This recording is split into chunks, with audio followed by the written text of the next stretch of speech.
Okay. Bienvenidos. Welcome, everybody, to this event. And que yo voy a hacer es que yo voy a comenzar en inglés. I'm going to start in English and give the introduction in English, y luego voy a dar la introducción en español. Así que, para todos que hablan inglés, aquí está la introducción. So welcome, everybody. I want to, first of all, welcome you to the first of these events. This is an event that is hosted by DJLab, and it is really the first of an event, of a type of event that was suggested by Ben Casey at Ableton, and this is a global user group. And so the idea of what a global user group means is that we are connecting producers from different parts of the planet, and in one kind of discussion, and in doing so, we are specifically going to talk about, one genre of music, but how it's kind of evolved differently in different parts of the world, and also some of the production techniques that have been derived by producers in different parts of the world. So I'll just say that in Spanish. Bienvenidos a todos. Este es el primer evento que estamos haciendo en DJLab. Y esto es que llamamos como un Ableton User Group mundial. Y que queremos hacer con esta discusión es realmente como traer a diferentes productores de diferentes partes del mundo y que como discutir cómo se produce como un tipo de música y como el carácter de como diferentes ciudades en este tipo especial. So I just want to introduce our amazing panelists that we have today. And basically what's going to happen is each one of these panelists is going to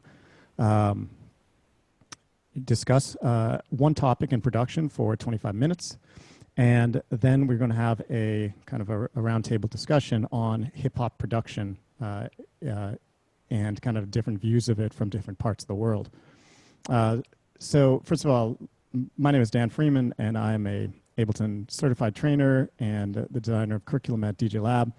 And I am, from, I guess representing also New York City, although at the moment I'm based in Italy. So firstly, let me introduce my friend Fo and a little bit about Fo. Fo is a DJ producer, also a brother Ableton certified trainer. Fo, as a producer, has worked with some really incredible artists, including DJ Shadow and Little Dragon.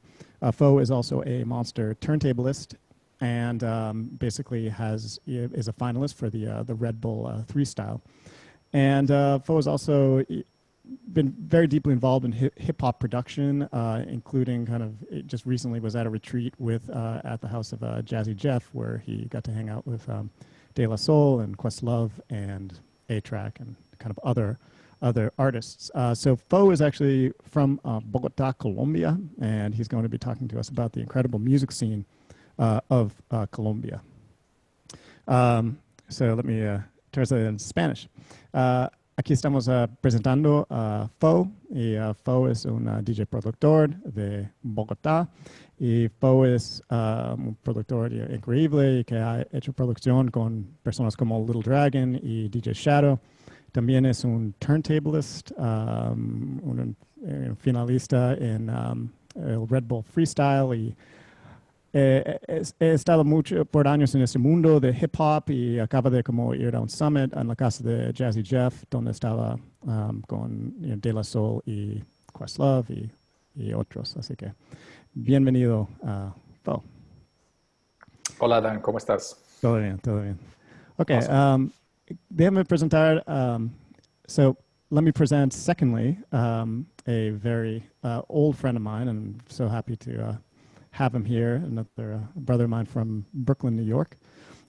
This is Sticks Bones. And so Sticks and I actually go back years. We've known each other for 23 years. We really met as kids in the music scene of New York.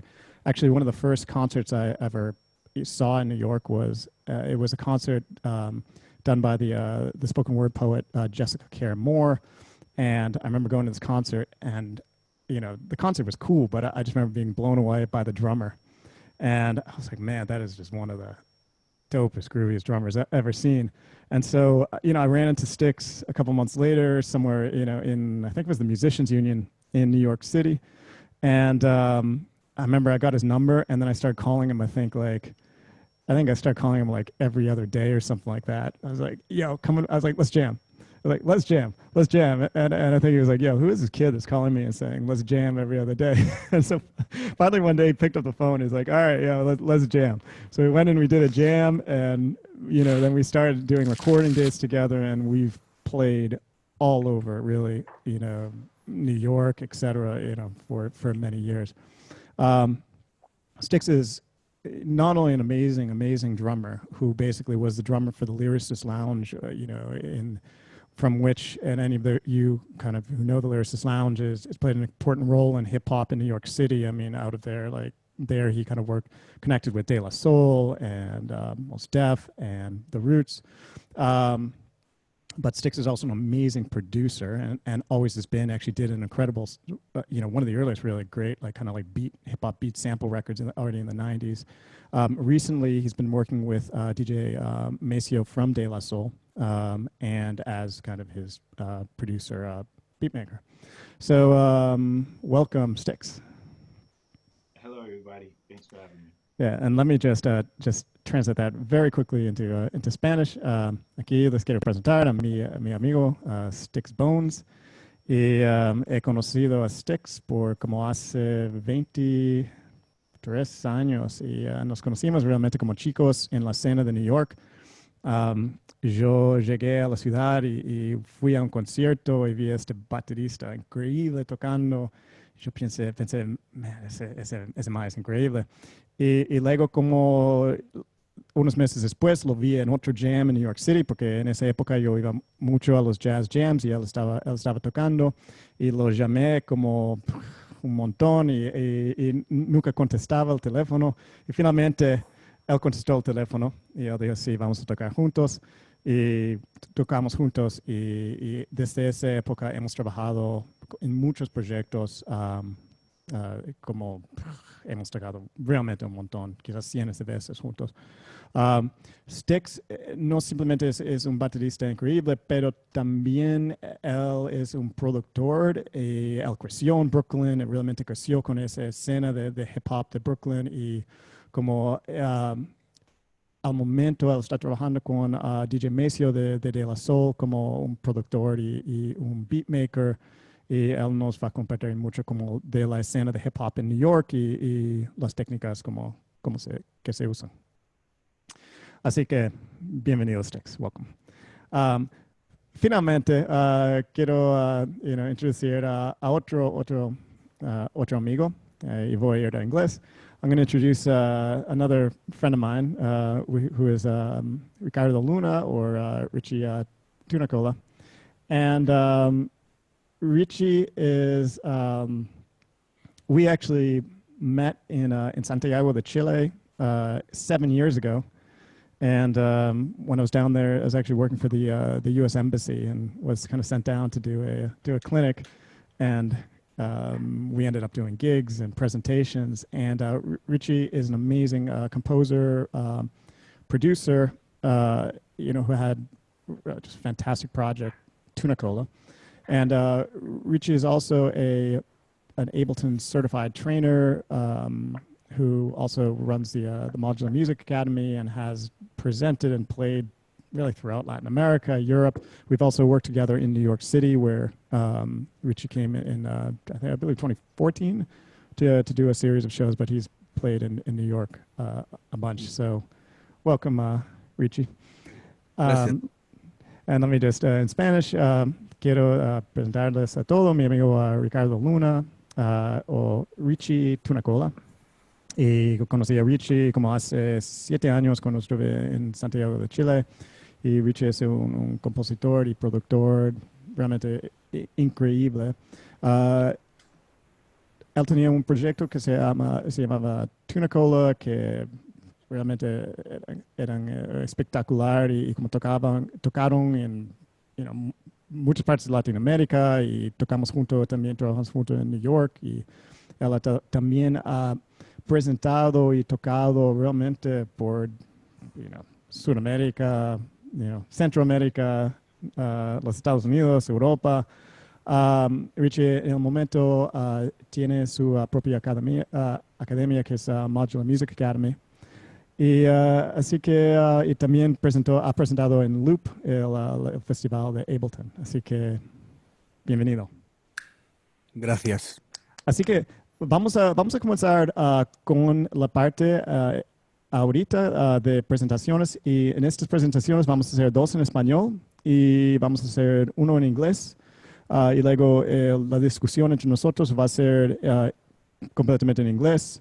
Así que vamos a comenzar con DJ Fo, y déjame decirlo en inglés, y luego podemos comenzar con Fo.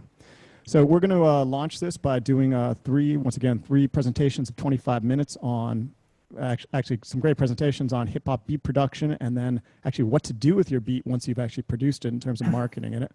And so the presentations we'll do Richie's and Fo's are going to be in Spanish, and Stix's will be in English. And so without further ado, Fo. Okay. Thank you, Dan, for the introduction. Thank you to DJLab. Oh, it's in Spanish, ¿verdad? Puede ser, hablar en Sí, inglés. sí, sí. Ok, ok. Lo siento. Cuando estás hablando en inglés se me quedó. Está bien, Ok, bueno, gracias a DJLab y muy feliz de estar aquí con Richie, Stickbones, Esteban. Y bueno, arranquemos entonces. Les voy a compartir rápidamente mi pantalla de Ableton Live. ¿Me cuentan si la están viendo? Sí, perfecto. Bueno, básicamente lo que les quiero compartir hoy es la creación de baterías de hip hop o básicamente cómo lo hago yo. Recientemente he estado un poco volviendo a las raíces de lo que me metió en la música, en la producción musical, y es el hip hop de los 90s. He estado trabajando en un nuevo EP que sale pronto, de hecho, y bueno, cuando Dan me contactó dije, esto está como anillo al dedo.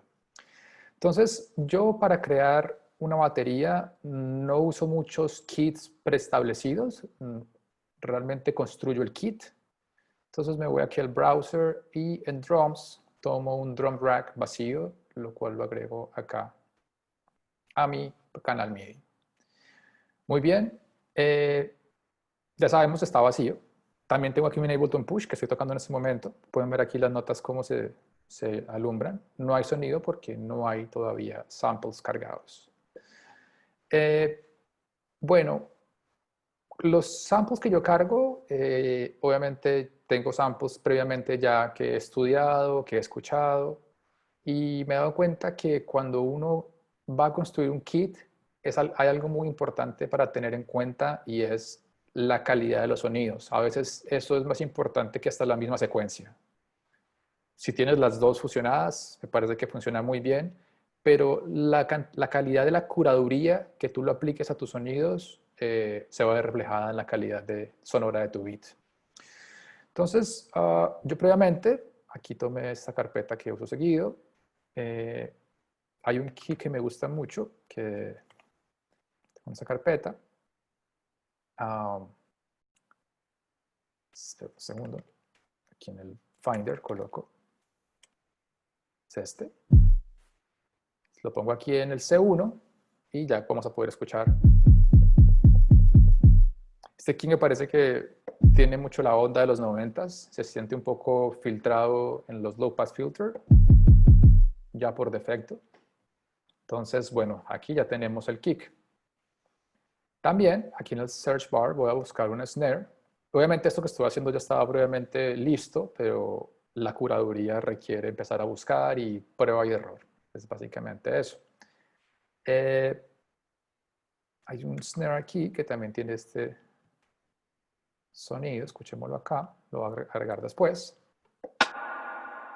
Me encanta esa caja un poco seca, con un poco de reverberancia.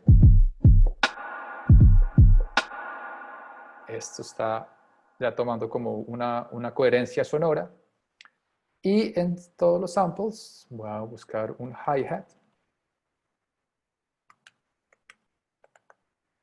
Oh, sí. Espera, perdón. Hi-hat SP5, este. Muy bien. Ya con esta selección que yo hice previamente, solo tenía que buscarlos. No los quería tener solamente en una carpeta, sino quería demostrarles que hay de todas formas una búsqueda. Es como hacer el digging, pero esta vez digital, porque también siento que la magia del hip hop, del sampleo y todo, es hacer digging, ir a los centros de vinilos y tomar la muestra. Ahora también es un poco esto, hay muchos bancos de sonidos, pero pues no solamente tomar lo que esté en el kit, sino buscar y encontrar qué sonoridad funciona. Tengo el kick, este snare, este hi-hat. Muy bien. El tempo está muy rápido para lo que queremos trabajar hoy. Voy a bajarlo aquí con mi Ableton Push 2 y voy a trabajar un beat en, digamos, 90 BPM. No hay nada en especial en que sea en 90 BPM, puede ser 91, 92. Pero, bueno, creo que está dentro del rango de hip hop. Voy a crear un clip aquí, oprimiendo doble clic. Muy bien, voy a cerrar mi browser para tener una mejor visualización. Y básicamente lo que yo hago es dibujo primero el primer golpe y el segundo golpe del kick en el 1-3. Veamos que la duración de este loop es de un compás solamente. Voy a darle play. Bien. Perfecto. Voy a agregar el snare, algo muy básico.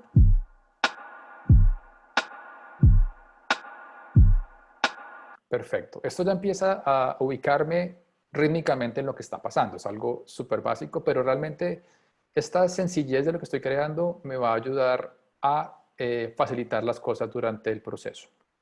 Muy bien. Ahora siento que a veces cuando escuchamos beat de hip hop, los hi-hats se vuelven un poco predecibles. Y aquí les voy a mostrar un tip que yo utilizo para crear esta, digamos, variación y groove al momento de agregar hi-hats. Voy aquí en la parte inferior derecha, en la rejilla o en la grid, y voy a oprimir en mi teclado Command 3 y vemos que se agregó una T, que son de tresillos o triplets en inglés.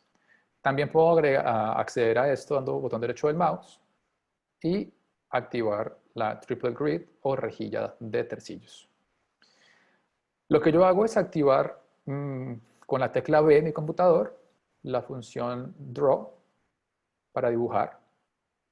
Y con esta división de 1:16 en triplets voy a dibujar estas notas, que si las reproduzco van a sonar así. Ok. Nada del otro mundo.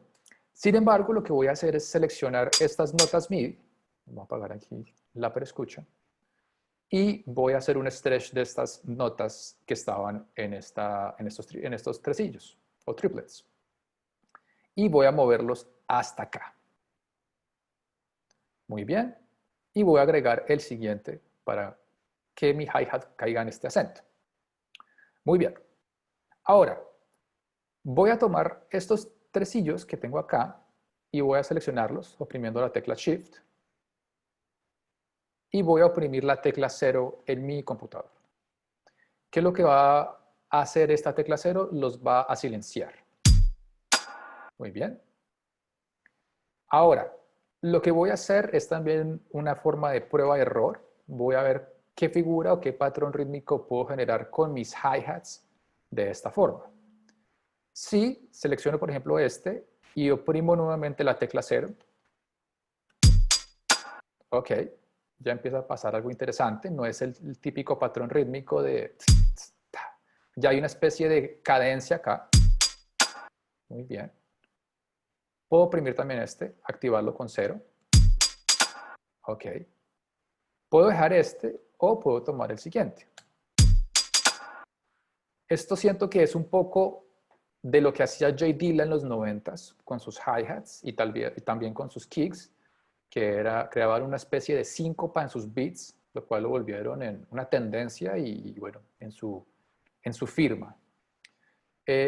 Voy a dejar este, me pareció más interesante este. Muy bien. Y aquí voy a volver a hacer lo mismo con este mismo tamaño de rejilla con tresillos. Voy a volverlo aquí a extender y devuelvo acá. Muy bien. Empiezo a silenciar. Ok, tal vez este no, este tampoco. Agreguemos este. Perfecto. Muy bien. Lo que voy a hacer acá sí es respetar el patrón básico, quitando otra vez el tresillo. Si se dan cuenta, estoy gastando más tiempo en la elaboración de mis hi-hats que en el otro patrón en otros sonidos, perdón. Muy bien.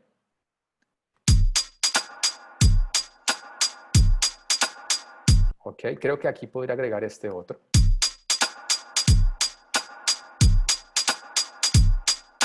Muy bien.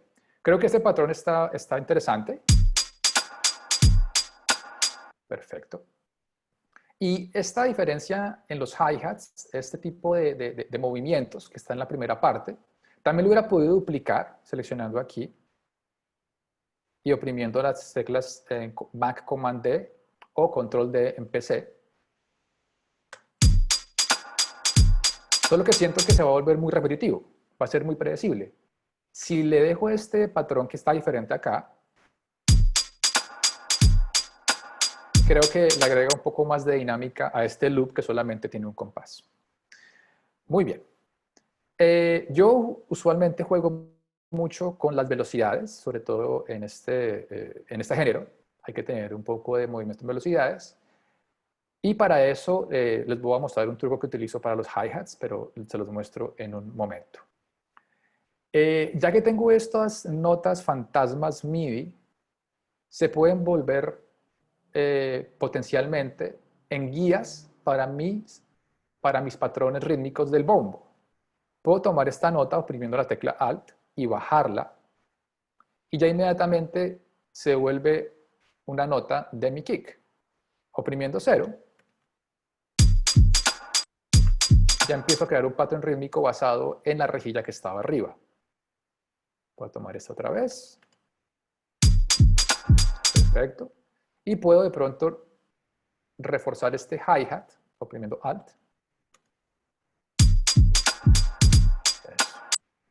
Y aquí puedo también igualar este que está acá.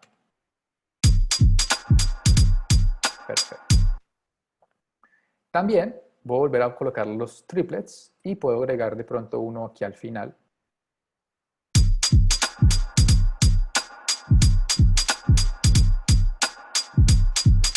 Muy bien. Esto nos empieza a generar ya un patrón totalmente diferente a lo que teníamos desde el comienzo, donde el hi-hat se vuelve la brújula del groove que queremos manejar. Muy bien, como les decía yo, suelo manejar mucho los cambios de velocidad. Para los que no sepan qué es un cambio de velocidad, es un cambio en la intensidad del volumen de cada nota MIDI. Y es lo que vemos acá, se mide de 0 a 127. Y estos colores rojos que están acá son el nivel con el que podemos cuadrar o regular el volumen. En este caso, yo voy a empezar a mover oprimiendo la tecla Command en Mac o Control en PC. Perdón, Alt en PC. Puedo empezar a disminuir las velocidades. Lo único es que tengo seleccionado todo el sonido, entonces voy a darle clic afuera y ahora sí puedo manejarlo independientemente. Este voy a bajarlo un poco. Este voy a bajarlo como estaba. Este lo voy a bajar un poco más, ya que está muy cerca a este kick. Entonces voy a bajarle un poco la velocidad. Este voy a bajarlo otro poquito más, 67. Y este voy a bajarlo por ahí a un 59. Está bien. Y escuchemos.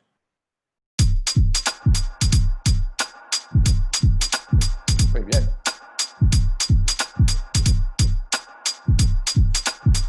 Claro, esta velocidad nos va a humanizar más la batería, ya que si un baterista estuviera tocando este patrón, cada vez que él toque el bombo, la cantidad del volumen de este kick o de este bombo no va a ser igual. Por eso va a hacer que se sienta un poco más humanizado. Muy bien, ahora me voy a ir oprimiendo Shift Tab, ya sea en Mac o en PC, me va a llevar esto a mi instrumento. Como les decía, yo utilizo mucho las velocidades y utilizo un efecto MIDI, que lo podemos encontrar en nuestro navegador, MIDI Effects, los MIDI Effects en Velocity. ¿Qué es lo que va a hacer el Velocity? Voy a agregarlo solamente al hi-hat.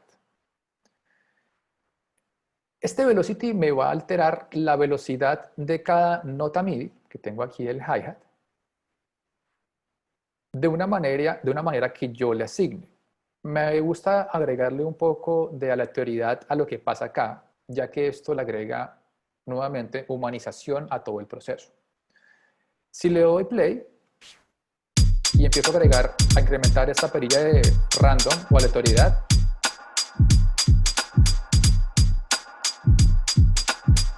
podemos sentir que el hi-hat empieza a cambiar de su volumen, lo cual me parece que es ideal para este tipo de género.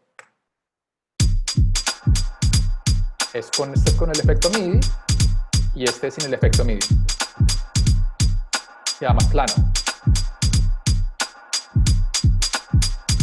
Aquí en el drive puedo moverlo un poco y esto me altera un poco. No es un drive de distorsión, es un drive de incremento de la curva de golpe. Entonces voy a bajarlo un poquito.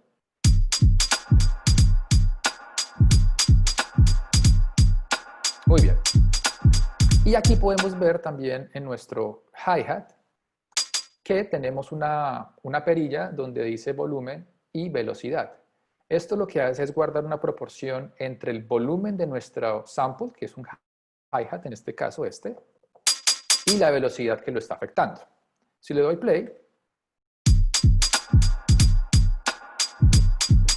vemos que si lo llevo a la derecha, empieza a disminuir el volumen. Creo que lo bajaron aquí en 34%. Muy bien. Ya tenemos este patrón sonoro y rítmico. Voy a cerrar aquí estas ventanas de Velocity. Ahora quiero mejorar un poco la sonoridad. Y para eso, los que tienen experiencia en producción musical y en ingeniería de sonido, saben que el sonido de los bajos o kick, ya que tienen una gran cantidad de resonancia, deben manejarse en monofónico. Por lo tanto, me voy a Audio Effects y un efecto sonoro que es muy utilizado, un efecto de audio muy utilizado dentro de Ableton Live, nativo de Ableton Live, es el Utility, y lo voy a agregar directamente a el kick.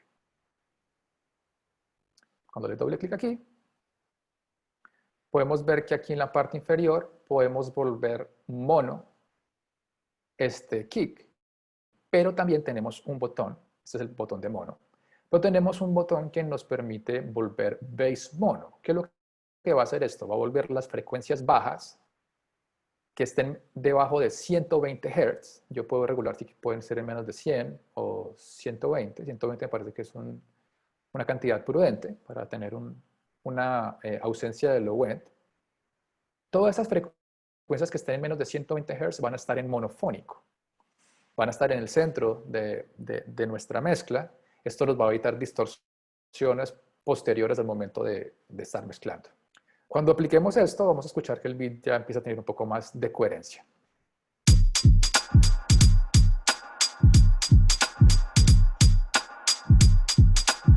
Perfecto. Ok, otra cosa que también me gusta hacer es en el snare. Me voy a Audio Effects y me voy a nuestro amigo el compresor, que está acá. Yo agrego el compresor al snare. Y me gusta reducirle el umbral, el threshold, para lograr un poco más de realce en frecuencias que estén por allá un poco escondidas.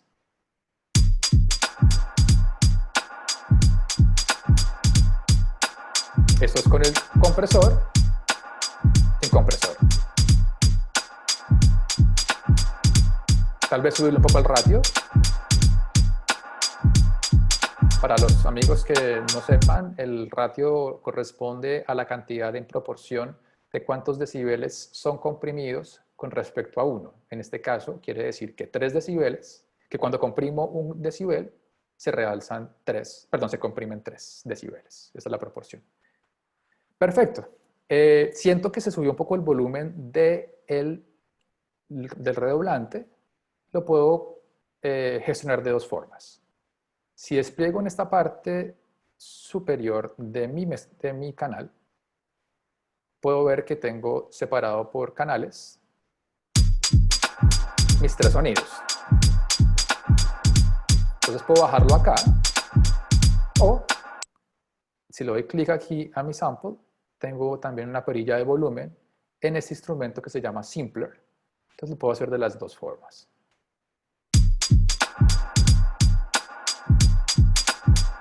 Perfecto. Muy bien.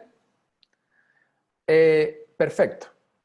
Siento también que podríamos agregarle una especie de shaker para darle tal vez, no sé, esta onda Sloop Village o J Dilla, que soy muy fan de este tipo de música. Y nuevamente, haciendo una curaduría previa, encontré un loop muy interesante de shakers, que es este que está acá. Y voy a agregarlo a este lado. Muy bien. Ya que tengo todo en este primer slot de mi vista sesión de Ableton Live 10, voy a darle play a mi escena y escuchemos cómo empieza a tomar color este beat.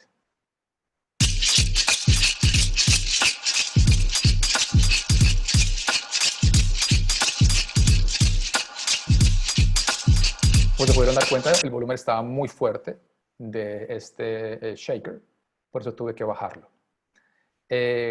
No sé si Dan está ahí. Ok. Sí. ¿Están escuchando estéreo? Tócalo otra vez.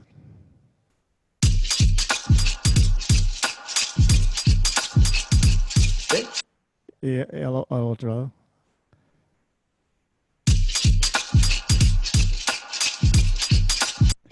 Es centro, todo. Ok, bueno. Infortunadamente, el Zoom nos está enviando la señal monofónica. Sin embargo, voy a mover este shaker a la derecha. Bueno, aquí lo voy a sentir porque todo está muy centrado. Entonces esto va a hacer que se equilibre un poco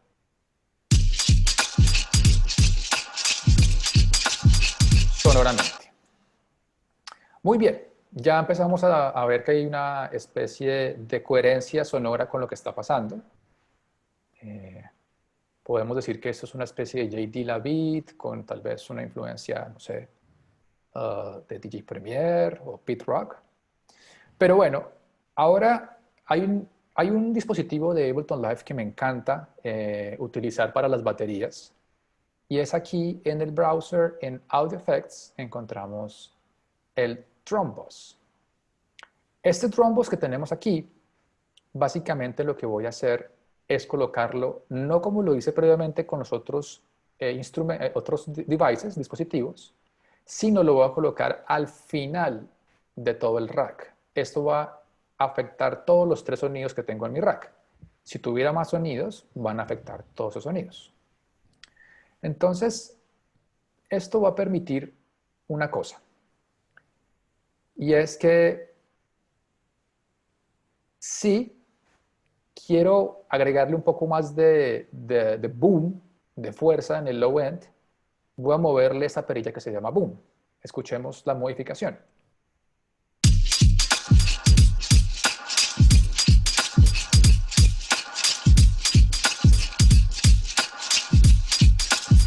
Muy bien. Sentimos que se empieza a sentir una especie de 808 ahí. Y si expando más este boom,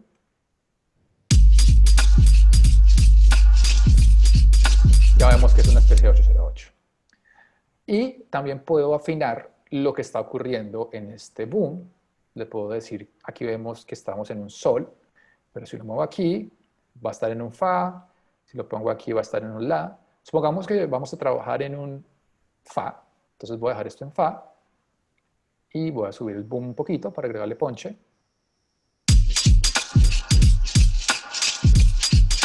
Y algo que personalmente hago es mover las transientes a la izquierda para reducir un poco el impacto de los hi-hats que están, pues que ya hice previamente. Hagamos la prueba. Movemos a la izquierda.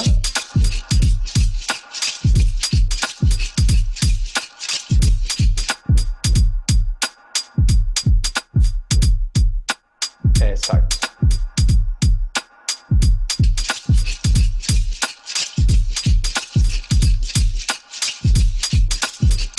Muy bien.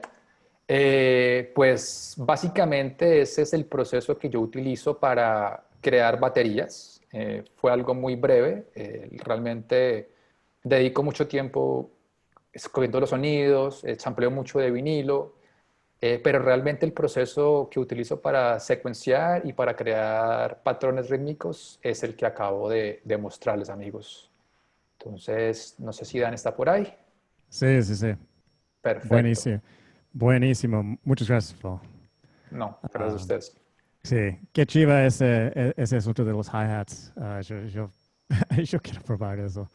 A dar swing a los hi-hats así realmente es algo chivísimo. Perfecto. Cool. Gracias. Um, Qué bueno. Así que al final vamos a dejar que ustedes hacen preguntas. Así que como guardan sus preguntas para Phil. At the end there'll be questions. Pues ahora quiero presentarles a todos a Richie, que va a hablar un poco más de beat building. So, Richie Tunico, everybody. Gracias por la invitación. Qué ganas de estar juntos en la misma sala. Qué ganas de volver a Costa Rica. Anduve por allá en DJLab hace un par de años. Y bueno, vi a Arán también el año pasado. Al FO también lo pasé a ver a Colombia hace un par de años atrás. Pero bueno, aquí estamos. Absolutamente internacional esto. Y voy a retomar un poquito de donde agarró Fo todo esto. Encontré increíble esa programación de hi-hats y esa disposición rítmica. Yo cuando escuchaba los beats de Dilla decía como, weón, ¿cómo hace esta weá? Y era como, bueno, también se hace con los dedos directos sobre la MPC, ¿cierto? Como también puede salir de esa forma, pero hacerlo en el grid de esa forma lo encontré muy novedoso. Voy a retomar quizás en otra parte de lo que sería un proceso de beatmaking y como ustedes saben, el hip hop como género se ha nutrido mucho siempre del sampling, de básicamente tomar un pedazo, un trozo de canciones antiguas o sonidos, ¿no? Y cambiarles el contexto, ¿cierto? La gracia del sampling yo creo que tiene que ver con agarrar una canción o un trozo, agarrarlo en un contexto y transformarlo y meterlo en otro contexto, ¿no? Ahí radica, yo creo, la parte creativa del sample. No sé si están viendo ustedes aquí mi sesión. Eh, Tengo básicamente el primer track aquí con la entrada. Estoy metiendo audio a través de la entrada 3 y 4 donde tengo conectadas mis tornamesas.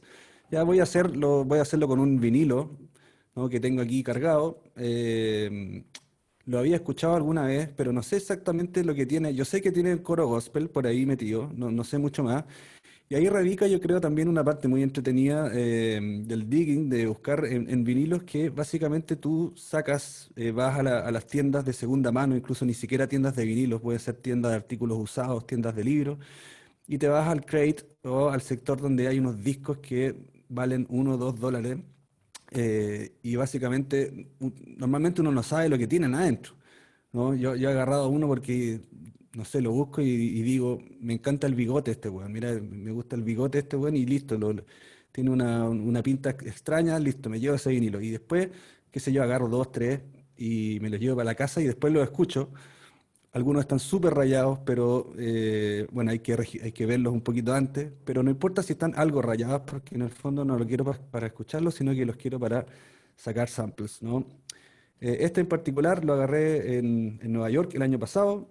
También todo tiene que ver con la geografía, el lugar donde tú estés, porque en el fondo los discos de segunda mano de distintos países muchas veces tienen que ver con la cultura de esos países. Por ejemplo, te puedes encontrar mucha cumbia en Colombia, ¿no? Te puedes encontrar chicha en Perú y te puedes encontrar acá en Chile cuecas olvidadas, ¿no? Acá me encontré una cosa gospel porque estaba haciendo ese ejercicio en Nueva York, justo después de haber ido a ver a Dan, o antes me parece que fue. Pero bueno, aquí está el disco, vamos a ver qué es lo que tiene adentro.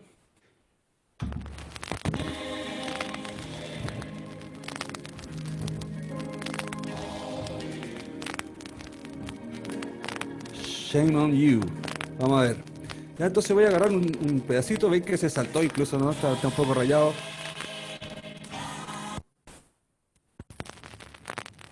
Voy a grabar, ¿no? Un pedacito.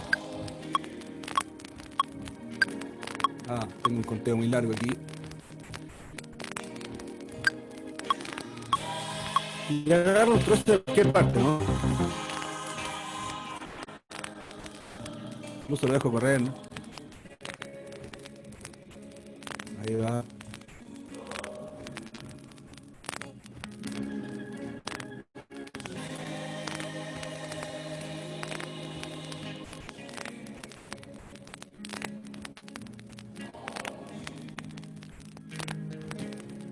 Ya, entonces voy escuchando que cuando cumple un ciclo, ¿no? Quizás eso es todo lo que necesito. Cuando cumple un ciclo, estoy fijándome, no estoy tratando de escuchar tanto el tema de la canción, sino que estoy tratando de ver qué acordes cambian, ¿no? Cómo suena la textura, las voces. En el fondo estoy ya con un ojo o con un oído de cazador escuchando esto, ¿no? Por ejemplo, ese rimshot, ¿cómo suena, no? Suena... Hay 2 acordes ahí. Entonces, a medida que voy escuchando esto, voy viendo una forma de onda que fue creada. Lo que voy a hacer aquí es marcar los puntos que me interesaría cortar, ¿no? Porque ahora voy a hacer lo que se llama un beat slicing y agarrar este audio en el fondo, cortarlo en trocitos y cada trocito ponerlo en una nota distinta para yo poder tocar esto como si fuera un poco una MPC o como si fuera básicamente una batería, ¿no? La MPC es como sampler, ¿no? Que fue parte importante de la historia de la producción del hip hop en los 80, 90 y tiene esta interfaz, ¿no? De botones de pads grandes que pueden encontrar también en otros controladores de pads grandes también. La push tiene unos pads más pequeños, pero en el fondo es como tratar de emular ese estilo de producción, pegándole a un controlador como si fuera una batería, ¿ya? Entonces lo primero es cortar los distintos trocitos donde yo estoy oyendo que hay cosas, ¿no? Y puedo fijarme que las transientes, ¿no? Que me interesan, pueden hacer este ejercicio escuchando también, pero estos picos que aparecen aquí, ¿no? Normalmente son lugares donde pasa algo, ¿no? Algo rítmico, un hit de algo, ¿no?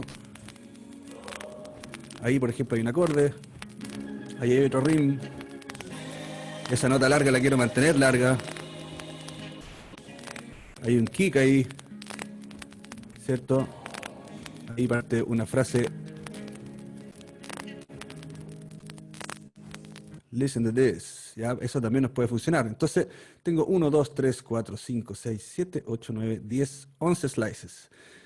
Lo que tengo que hacer ahora es el proceso en sí de slicing, ¿ya? Que lo consigo con el menú contextual que nos salva siempre, ¿cierto? O sea, donde estemos, el clic derecho nos permite entrar a este menú en el que yo puedo ver las opciones que me da esa sección en particular, en este caso sobre el clip, las opciones del clip. Y aparece una que dice trocear en una nueva pista MIDI, ¿ya? Entonces, me aparece un menú, que quizás ustedes no ven el menú por un asunto de zoom, pero básicamente tiene la opción de, me pregunta, es una pregunta bien sencilla, una sola la que tengo que tomar en consideración, me dice, crear una rebanada por ¿qué? ¿Cuál es el criterio para trocear este audio, para separarlo en pedacitos? Yo le digo, el criterio que quiero que uses es el de warp marker, que son estos separadores amarillos que yo mismo puse, ¿no? Por lo tanto, esto significa que va a crear una rebanada cada vez que haya un punto amarillo que yo mismo coloqué sobre el audio con el mouse. Y luego no pesco nada más, ¿cierto? Ok, nada más. Y rápidamente me crea una pista inmediatamente al lado, ¿ya? Yo por lo tanto puedo mutear la pista del origen o si ya terminé mi ejercicio puedo derechamente borrarla, ¿no? Pero la voy a usar quizás para otra cosa, la mantengo ahí, standby, y ahora me genera una secuencia, ¿no? Que es lo mismo que yo estaba escuchando, pero ahora en forma de una secuencia MIDI. No quiero eso, no quiero tocar esa secuencia en ese orden, simplemente es lo mismo, digamos, pero en MIDI, así que yo quiero tocarlo como un instrumento. Entonces ahora,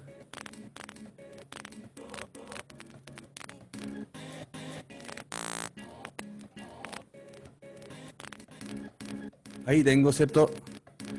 Eh, tengo distintos slides y lo que estoy haciendo aquí, ya tengo un poquito de latencia, lo que no queremos en este momento es latencia. Eh, perfecto, ya sé lo que es, voy al master, esta cosa aquí, esta cadena. Perfecto, todas las cadenas que les ocupen, que le hagan latencia, ¿no? O básicamente procesadores, sobre todo en el mastering, o efectos que produzcan latencia, o en la configuración, si hay algo que pueden hacer para reducir esa latencia, ideal, ¿no? Porque ahora queremos tocar esto. Y ahí para eso voy a hacer primero una base rítmica en una batería que tengo acá al lado, ¿ya? Una batería sencilla y simplemente voy a hacer un pattern, ¿no? Bien sencillo, ¿ya? Porque en el fondo la parte rítmica se la quiero dar. Voy a hacer un poquito más lento. Se la quiero dar con estas cosas, ¿no? Con estas cositas de aquí. Entonces hay dos formas de hacerlo. Si me resulta tocando es una forma, y también de otra forma se puede hacer con un slicing especulativo, ¿no? Entonces primero voy a ver si me sale algo tocándolo.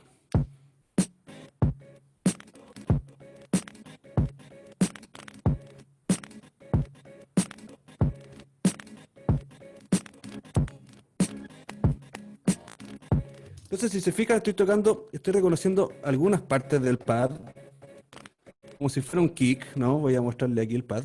Estoy tocando, buscando como kicks, y yo sé que ustedes me dicen, esto no es un kick, pero va a cumplir la función de un kick, en el sentido que va a estar en el tiempo donde estaría un kick un poco, ¿no? Y la caja, o el redoblante, lo voy a buscar en otra parte.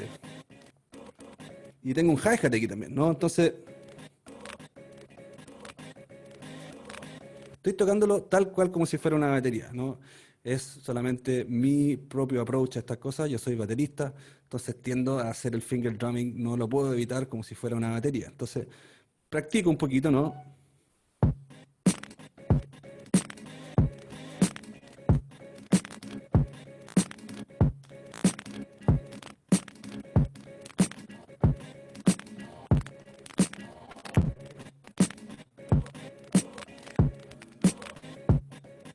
Ya, y de a poco voy moviendo los dedos hacia otros lados, hacia otros slides. Y ahí voy a probar aquí una idea, ¿no? Entonces voy grabando. Quiero que me dé un preconteo, voy al clic aquí, le digo cuenta atrás, un bar, por favor, dame un clic un tiempo antes de partir grabando. 1, 2.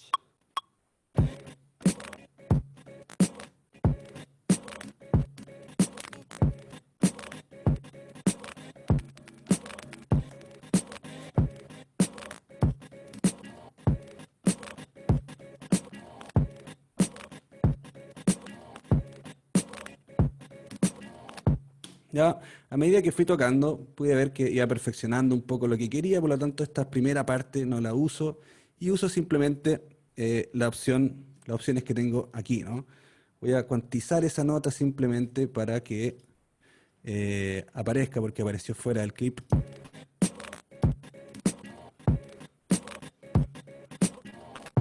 Ya, perfecto. Entonces, esa sería una forma de buscar algo ahí, y la otra es la que yo le diría describiría como un sampling o un slicing especulativo. ¿Y por qué es especulativo? Porque yo tengo los slices, voy a buscar algunos por acá y simplemente voy a desconectarme de mi cabeza compositora y voy a disparar, ¿ya? Voy a disparar cosas random, ¿no? Voy a poner simplemente puntos random en el espacio, ¿ya? El asunto que tiene esto es que está sonando un poco muy cuadrado, ¿no? Es como...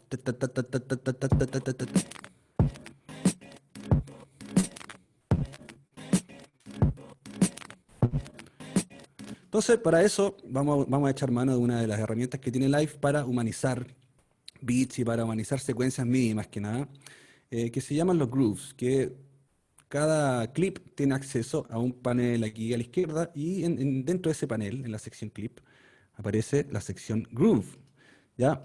Yo aquí tenía un groove que estaba usando hace poco, pero vamos a ir a buscar los grooves con este botoncito de las flechas que se persiguen. Aprieto este botoncito y me lleva arriba a donde están todos los grooves, y hay una categoría incluso que se llama hip hop, y una categoría que se llama MPC. ¿Y qué es lo que son los grooves? Los grooves son básicamente unos patrones rítmicos y de intensidad, ¿no? Se asume que el groove, ¿no? La forma humana de tocar es algo que combina una cosa temporal, ¿no? Por ejemplo, de esto a esto.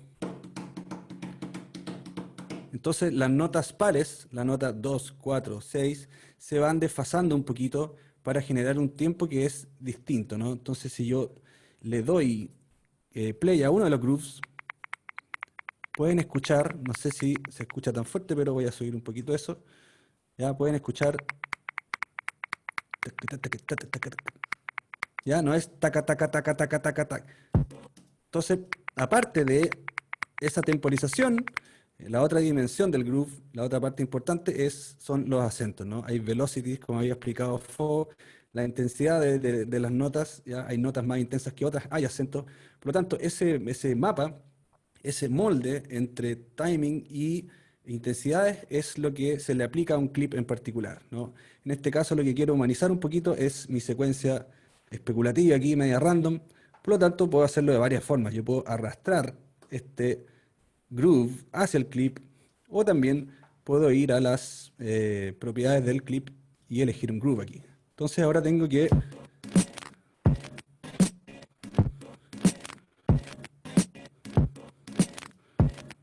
Perfecto. Ya tengo eso, entonces, y también puedo ir cambiando las opciones de esto, ¿no? Y puedo también ir bajando los slices o subiéndolos simplemente. Y ahora...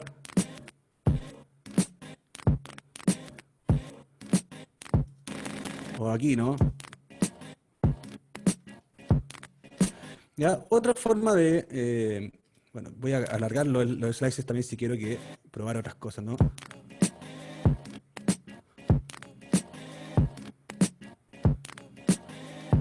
¿Ya? Eso podría funcionar, ¿ya? Y vamos a ver también ahora en qué acorde está esto, porque en el fondo una cosa es el sample en sí, ¿ya? Y otra cosa es todos los instrumentos de acompañamiento que yo puedo usar, ¿no?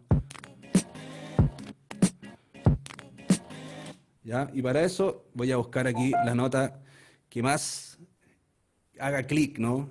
Esa sería una forma de buscar la nota para los que no han pasado por un entrenamiento musical que nos permita, digamos, saber en qué acorde estamos. Vayan buscando una nota en el teclado, ¿ya? Y hay una que les va a hacer clic en particular, ¿no? Entonces yo la voy a buscar también.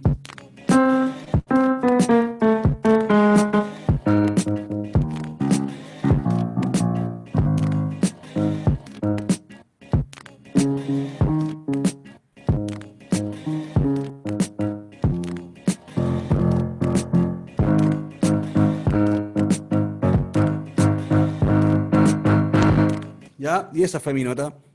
Un la bemol, ¿ya? Y lo que voy a hacer ahora, ¿ya? Voy a tratar de hacer un kick aquí. Y acá tengo un kick que es distinto, ¿no? Es un tipo de kick que ustedes pueden usar, ¿ya? Porque el kick que yo usé aquí es un kick seco, ¿no?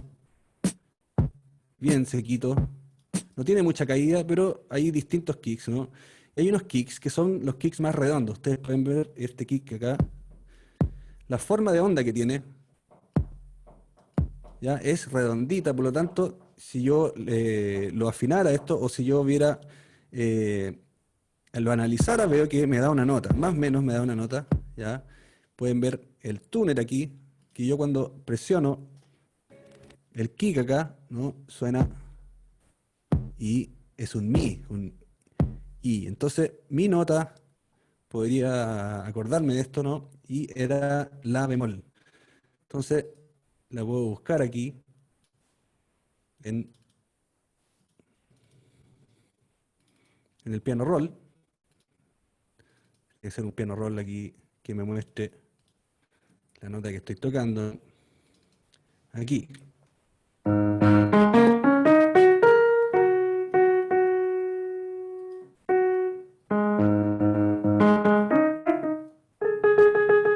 Entonces, ¿qué nota es esa?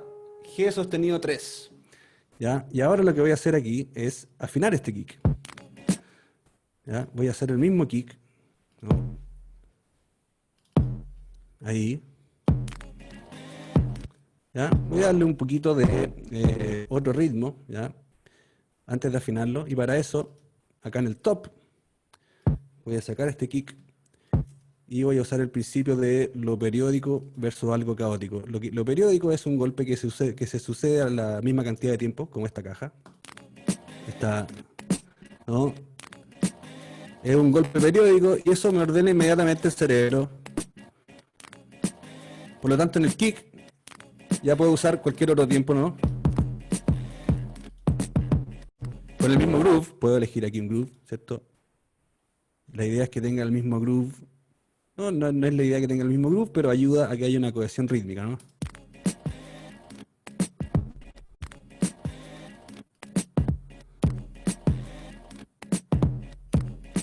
¿Ya? Y ven, lo puse así nada más, ¿cierto? Una vez que tengo la caja, tac, andando,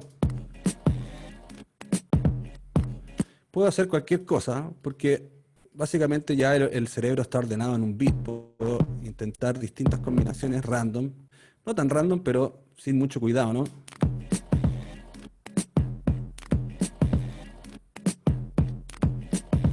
¿Ya? Entonces, eso era lo primero, lograr un pattern de kick, y ahora sí vamos a afinarlo. ¿Ya? Y eso se logra en el instrumento mismo, ¿no? Puedo ver que es un drum rack con un solo kick nada más, ¿no? Hay veces que es bueno tener el kick separado, en una pista separada, hay veces que no importa mucho, pero para efectos del ejercicio lo tengo aquí separado. Y todos los samples que van en un drum rack generalmente están expresados en forma de un simpler. Ese es el bicho, este es el bicho que aloja al sampler, por lo tanto, al sample. Por lo tanto, tiene controles aquí. Dentro de sus controles está el pitch, ¿no? Y esto es lo que nos permite afinar el pitch. Y voy a dejarlo afinadito en la nota correspondiente a la que yo pillé, que corresponde al sample, ¿no? G sostenido. O la bemol, pues es lo mismo, ¿no? Entonces veo que estoy moviendo aquí la transposición, estoy subiéndolo por semitono y me estoy fijando aquí en el tuner que esté llegando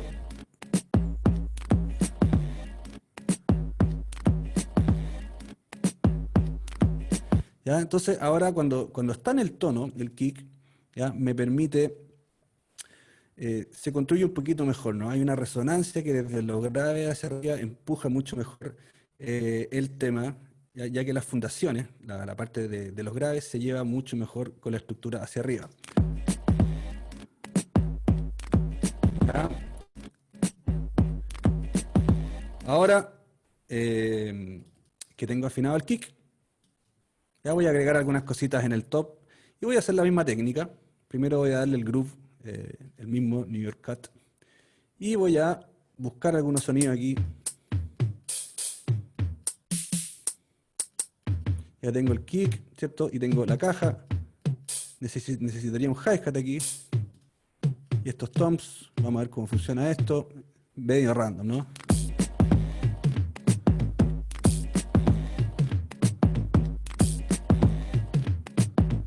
¿Ya? Entonces voy a limpiar donde siento que hay sonidos ya andando. Por ejemplo, ese quiero dejarlo solito, no quiero que nada lo moleste.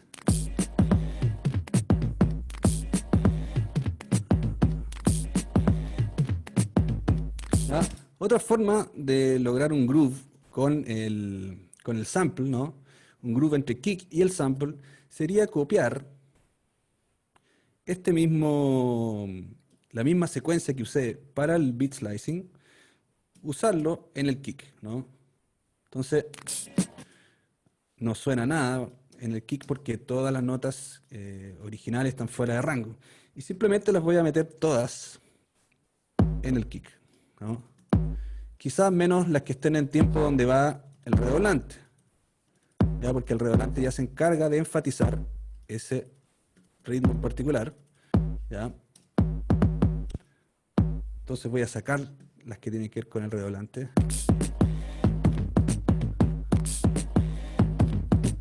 ¿Ya? Y ahora me doy cuenta que ¿ya? Es otra posibilidad de hacerlo, ¿no? Y ahora está demasiado lleno del boom. Está demasiado boomy esto, ¿no? Y esta parte me encanta y me revolucionó la forma de controlar los kicks, ¿ya? Que básicamente en los kicks es la envolvente, en el sector donde controlo la envolvente de amplitud, ¿cierto? La vida del volumen, la vida de la amplitud del sonido en el tiempo, mantengo el sustain bajo, ¿no? El sustain a 0 y controlo la caída del kick con el decay solamente. Entonces, si el sustain está en 0, básicamente estoy atacando inmediatamente. El bombo no pierde ataque, si perdiera ataque sonaría así, ¿no? Quiero que ataque inmediatamente. Y se está demorando 9 segundos en llegar a un sustain de 0, a una fase, ¿no? a un estado de 0. Entonces, se demora bastante como para que viva toda su vida, ¿no? Para que suene completo, ¿no? Entonces, si yo cambio el decay, puedo ir acortando este kick, ¿no? Y puedo ir escuchando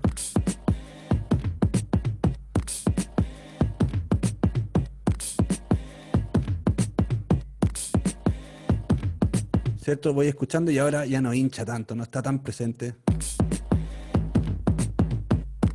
¿Ya? Y esto me ha revolucionado la forma de nivelar los kicks, no solamente en producción de hip hop, sino que en todos los estilos electrónicos, sobre todo en los que produzco. Y no solamente en kicks de máquina como este, sino que en kicks acústicos también se puede hacer ese ejercicio. ¿Ya? Ahí está un poquito más limpio, ¿no? La mezcla está un poquito más limpia. Y sigue estando afinado. ¿Ya? Voy a ver un hi-hat aquí. Voy a colocar un hi-hat aquí un poquito más predecible. ¿Ya? Y lo mismo con los hi-hats, fíjense.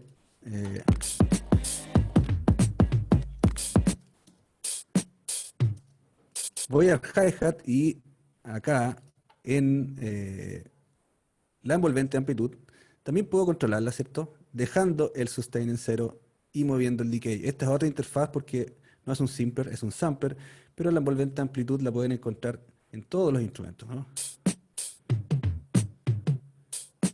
Ahí está un poquito más. Puedo moldear mi hi-hat también.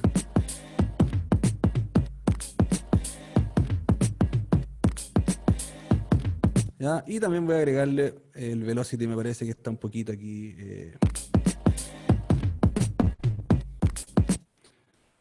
Podemos trabajar los samples también, quizás los toms. Podría usar otro tipo de toms también, pero voy a darle un poquito de banda aquí con el velocity, ¿cierto? Lo que había mostrado el FO. Selecciono todas las notas y con el lapicito voy dibujando aquí.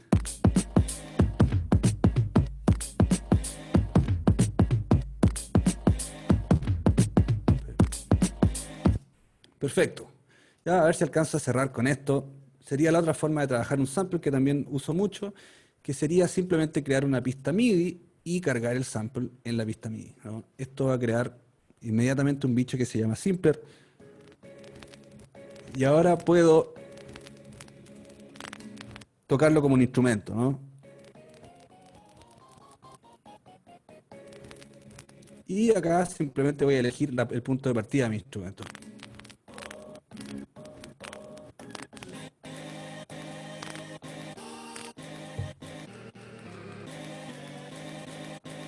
¿Ya? Y toco algo aquí. Lo toco simplemente como una posibilidad B, por ejemplo.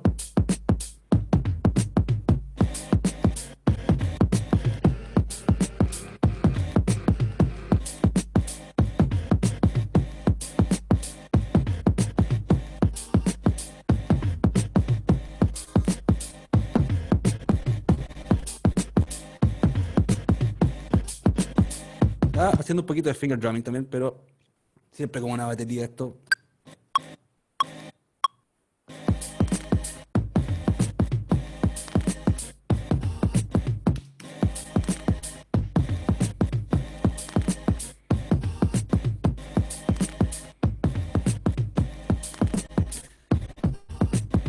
Entonces podría hacer para esta sección de esta forma,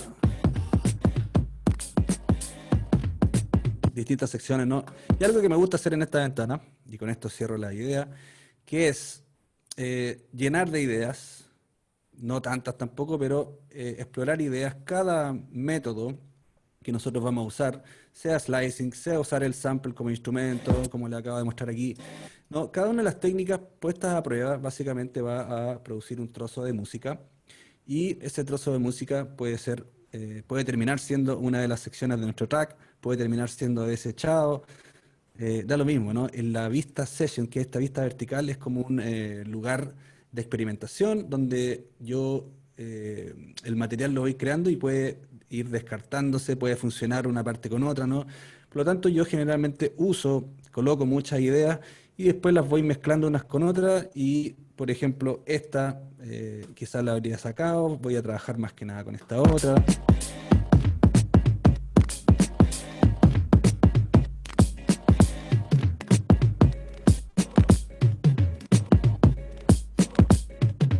¿Ya? Pero básicamente iría por ahí, ¿no? Crear ideas y después simplemente van combinando unas partes con otras para ver cuáles van a quedar finalmente en la estructura final. Espero que hayan podido extraer alguna cosita que los inspire a hacer sus propios beats. Back to you, Dan the Man. Gracias, Richie. Buenísimo, buenísimo, buenísimo. Sí, sí, sí. Qué chiva tomar como, sí, como usar samples y mezclarlo con una máquina de batería. So, cool. Now I want to introduce my friend Sticks Bones. So Sticks' talks is going to be a little bit different. It's going to be, okay, now you have a beat. What do you do with it? And Sticks has a lot of experience in the music industry in the States and as a beat producer. Pues Sticks va a hablar como del próximo paso, que es ahora tienes un beat, ¿qué puedes hacer con cómo vendes un beat? Así que, so anyways, take it away, Sticks. I'll share the screen with your PDF. One sec. All right, just before you do, I'll let you know when you can share the screen. But Okay. First of all, I want to salute my fellow panelists, Fo and Richie, for great presentations. You know, it's an honor to be on. Thank you, DJLab, for allowing me to be here. And all right, now let's dive in. So we're talking about marketing. We're talking about marketing your music. And like Dan just said, once you got this beat, once you did follow the instructions of my fellow panelists, and you're ready to get it out to the world, what do you do? Where do you go? How do you make that happen? And there's one word: marketing. You have to market. Now, I've got to warn you, this is not fun. This is not something you're going to love. This is the worst part of it because it's the business side of music. It's the music, you hear this term music business. Well, The music side for us creators is the fun part. The business side is the part we don't like. But unfortunately, we need both to work hand in hand in order for us to get our music to the people. So I'm going to give you some points today on marketing your beats once you have created that hit that you love and that you know everybody's going to love. All right. So marketing. What is marketing? Marketing is the act of business of promoting and selling your product. I'm going to say that again. Marketing is the act of business of promoting and selling your product. And in this case, your product is your beats. Or if you're working with rappers and singers and other artists, your song is your product. You know what I'm saying? That's what you're trying to give to the world. All right. Now, it's not easy to do. It's a step-by-step process. All right. And what we want to try to look at are some points that you're going to have to look at. So with marketing, then you're going to have got to do a pitch, and we use the term elevator pitch, and I'll explain to that in more detail. And then the third thing we will get into is actually selling and licensing your beat or your song. All right. So Dan, once you have that, Sure. presentation lined up. Sure. I'm going to throw it up. Just one thing. Could you turn your mic up a little bit just to get? Sure, I could try to come up a little bit. Sorry, Awesome. guys. No worries. Apologize. I'm going to share this presentation.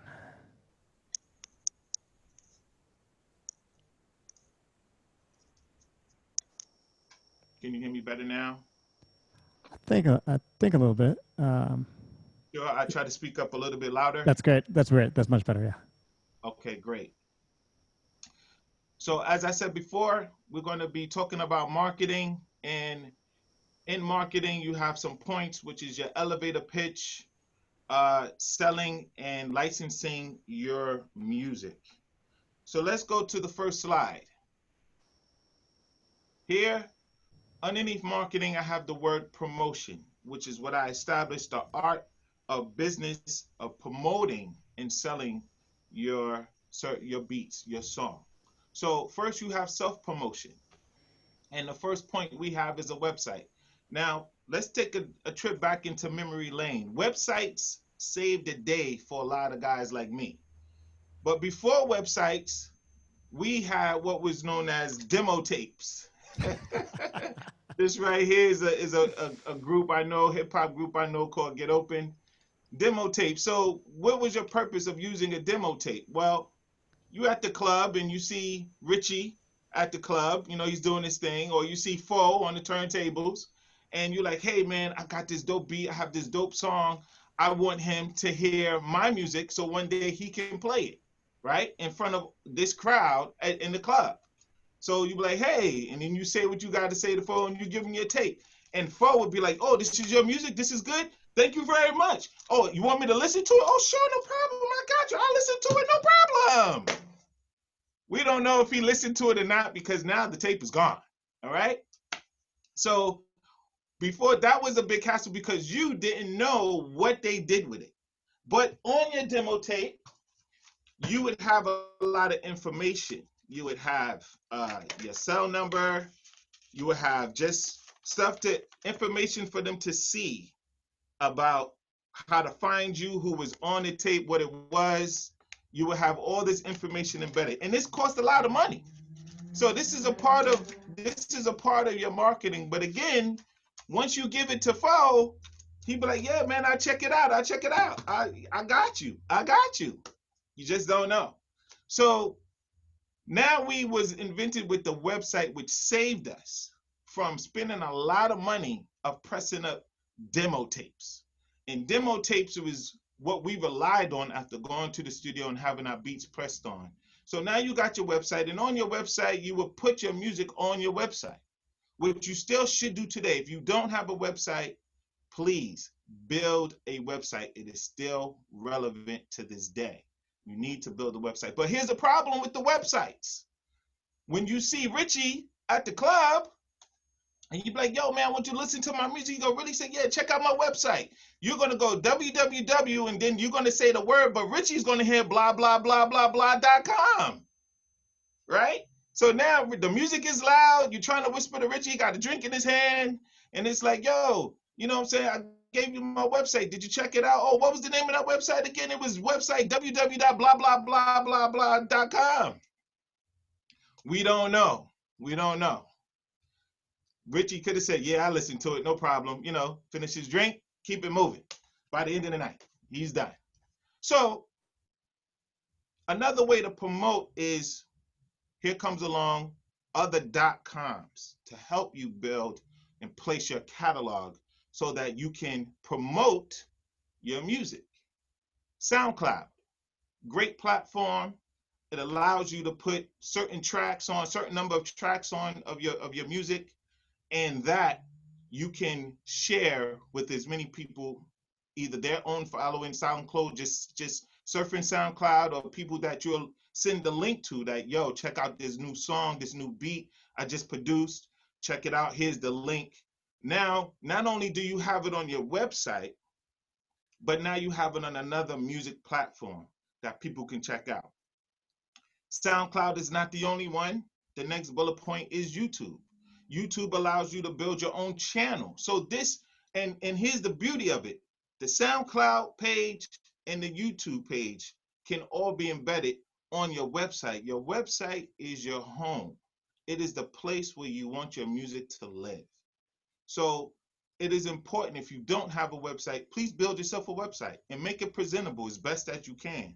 You know, you got to have an about page, which is your bio, your music page, which will list your music, and most of all, your contact information. So when you see Fo and Richie again in the club, you're like, man, did you go to my website? And you just tell them the website again. Make sure they understand it's not blah, blah, blah.com. That's all you got to make sure. Okay? Now, you also have another platform called Instagram. I love Instagram. Instagram, to me, gives you two options. One, you have a channel like SoundCloud and YouTube is set up. But two, you get to do direct messages and you get to do promotion campaigns, to where you pick your region or whoever you want to hear. If you want people in New York to hear your beats and you're in Bogota, Colombia, fine. In your campaign, you pick the region where you want the music to be heard the most. And you want to hit Toronto, Canada, you can. You want to hit Los Angeles, California, you can. So IG not only gives you a channel like YouTube does and like SoundCloud does, but they also allow you a promotion option to where you can send it to other parts that you feel hip hop is thriving. You really want to get to those producers. You want to get to that scene. So the other part that is real important to understand is, whenever I wanted to be heard in Paris, France, I had to physically go to Paris, France. Whenever I needed to be heard in Chicago, I had to physically go to Chicago. Today, you don't have to worry about that. Your music will travel way beyond where your arms can reach. This is all part of promotion. This is just self-promotion. This stuff you can do yourself. You don't have to wait on nobody to do that. And this is all a part of marketing yourself. Very important. Like I said, it's not fun, but it is helpful to get in your music into the people, for the people to hear what you've done. That dope beat. Now, switching to another side of promotion is word of mouth. When you have other people talking about you in your music. Some people like your family. Some people like your friends. Some people, that's just people that you've met through situations and platforms like this. Hey, I got some beats, man. Check me out. Go to my website. On your website should have all the links to your social media, your SoundCloud, your YouTube, your IG. Or you can send them those links individually. But get people talking about you and your music, or the artist that you're working with, Word of mouth. A great platform for that is a platform that just launched called Take Back the Mic, where you get to download the app on your phone. You have friends or family that downloads the app on their phones. As long as your music is in the platform, your family and friends can tell other people to come to Take Back the Mic, like your music. As you grow with more people liking your music, then Take Back the Mic will recognize you in the city that you're from. Check it out, takebackthemic.com. It is built for artists and producers, just like you guys, to don't worry about what the record labels, the major labels, artists is doing. You know what I'm saying? They have their own platforms, their own way of marketing. This is meant to help you market yourself. All right? Let's move on to slide number 2. And that we're going to talk about the elevator pitch. Now, I'm from New York City. I don't know, I haven't been to you guys' cities, but we have the tallest buildings ever. Not as tall as the ones you may find in like Dubai or something like that, but we do have tall buildings. And in those buildings, to get to the 50th floor, you're riding in an elevator.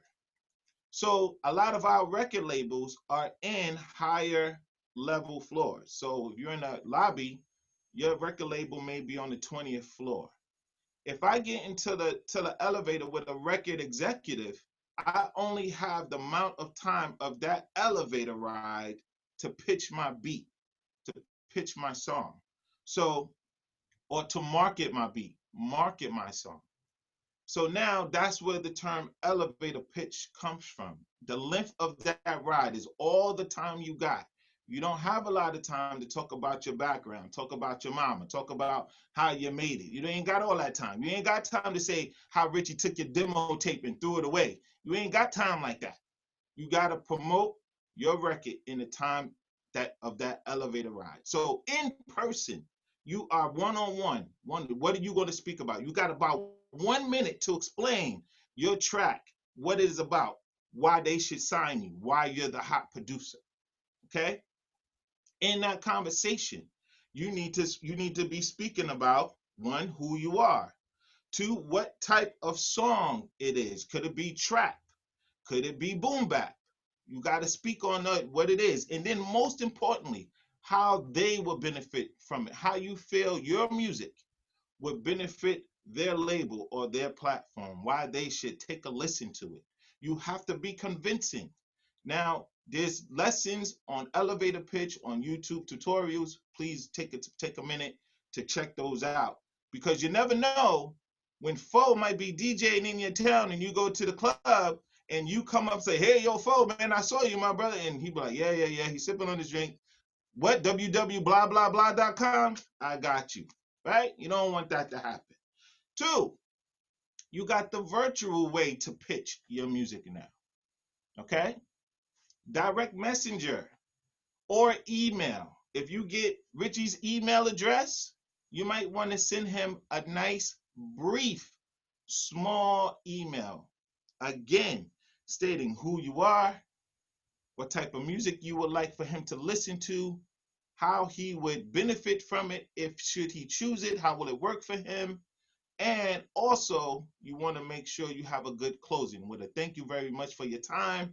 I appreciate it. God bless. You know what I'm saying? You want to make them feel good that you didn't waste their time. But you don't want to be forgotten.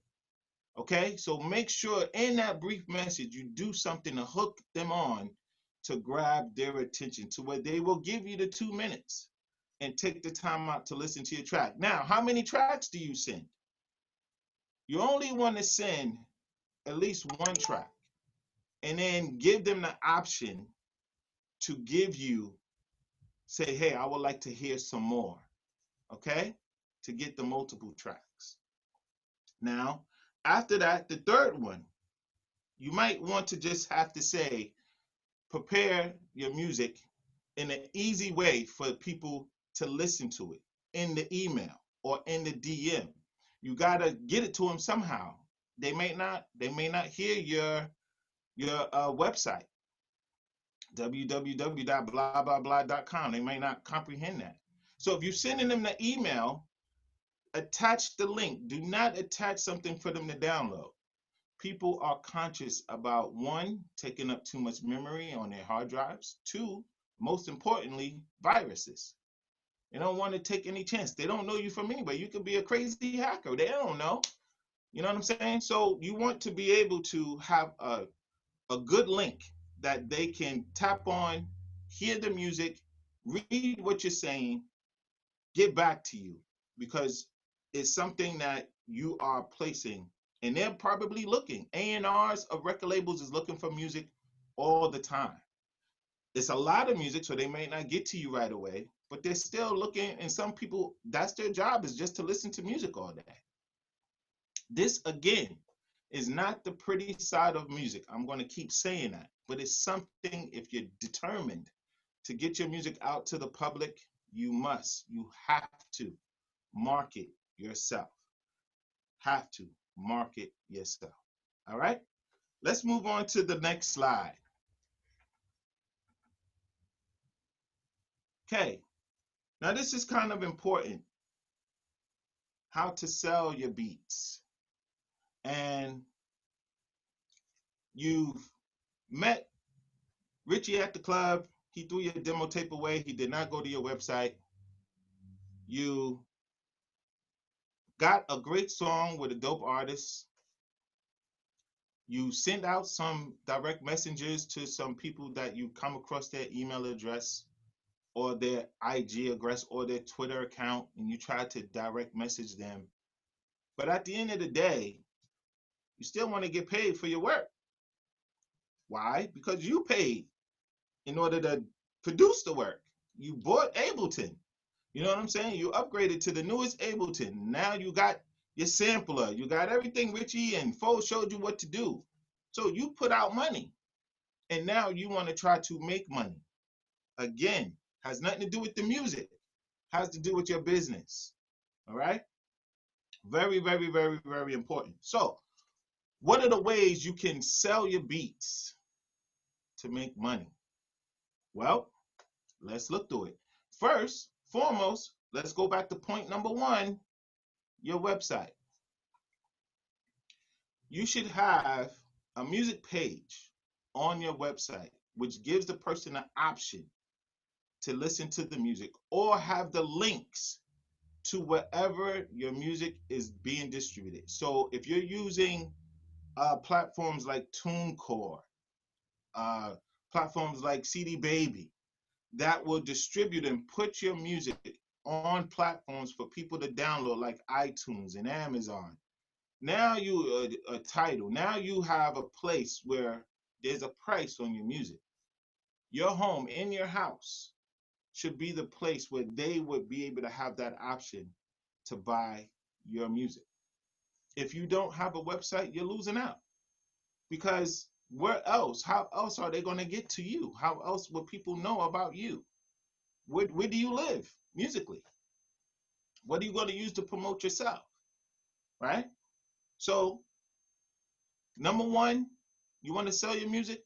Have an option on your website that either link to the other platforms or a place on your page, on your website page, to where you're selling the music.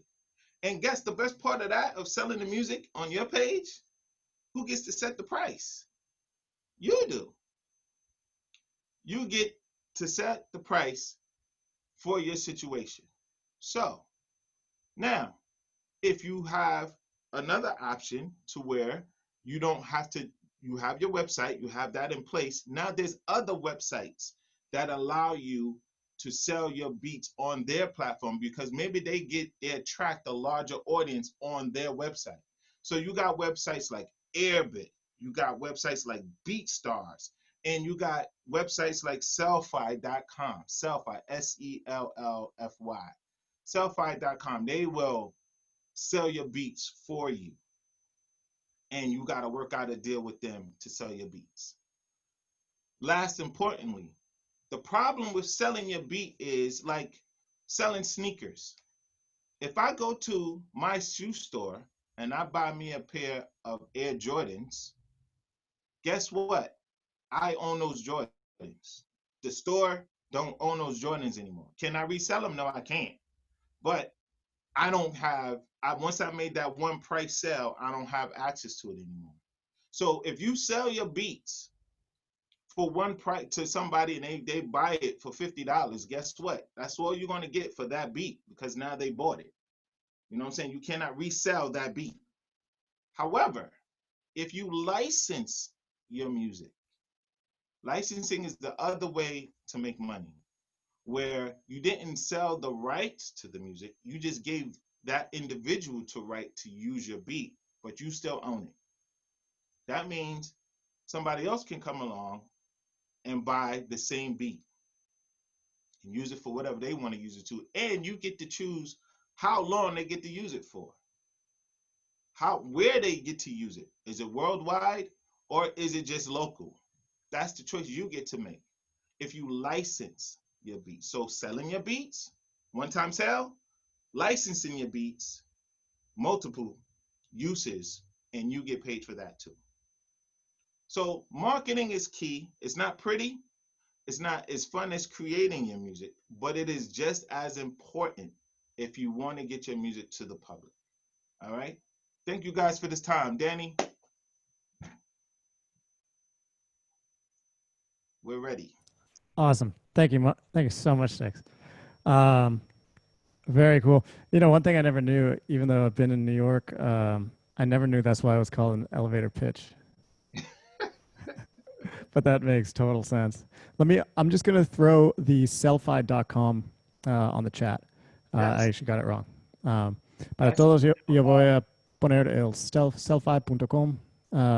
Ahí el website. Selfie es una plataforma muy buena. Es que puedes vender cualquier producto como digital ahí en selfie.com.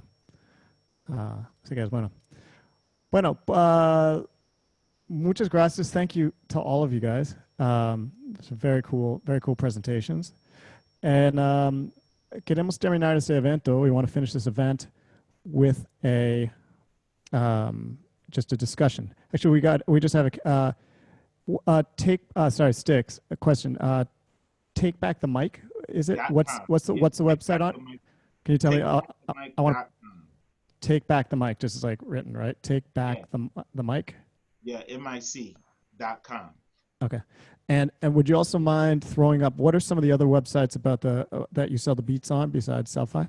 Airbit, AIRBIT.com. Okay, airbit.com. All right, all these are going in the. Sorry, no, Airbus. Perdón, es spell check. Airbit.com. Airbit. Perdón, it keeps changing it to Airbus automatically. Thank you. Gracias, Juan. Yeah, airbit.com. And what was the other one? Beatstars.com. So is that like BeatStars? S-A? Just how it is, yeah, .com. Okay. .com. And I don't think Richie or Fo would throw your music in the garbage if you saw them at the club, right, guys? We would listen to it, right? Of course not. So cool. Thank you, Sticks.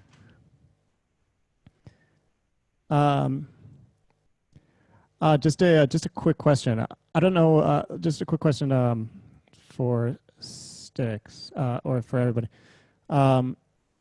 To license the beats or track, para licenciar los beats or tracks, como do you do it by nationally or I guess internationally?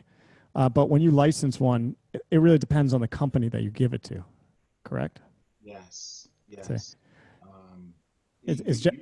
to set up. You can be your own company and set up your licensing yourself, but it works. You know, you got to set up a contract, a licensing contract, which you can do yourself.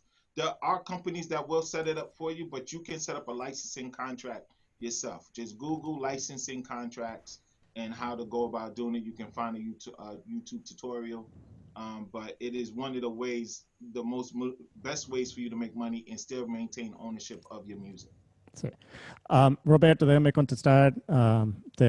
La idea aquí es que realmente depende del contrato. Si puede ser un contrato con con la empresa que quiere tu beat y puede ser internacional o nacional realmente. Y que Stix dice es que en Google debe poner como licensing contracts y vas a encontrar varios que puedes usar como modelos ahí. Okay, cool. So let's get to the last part of this. And again, perdón a todos los hispanohablantes, pero quizás es mejor que no van a escuchar mi acento gringo en esta última parte. Pero vamos a hacer esto en inglés para nuestro invitado Stix. Y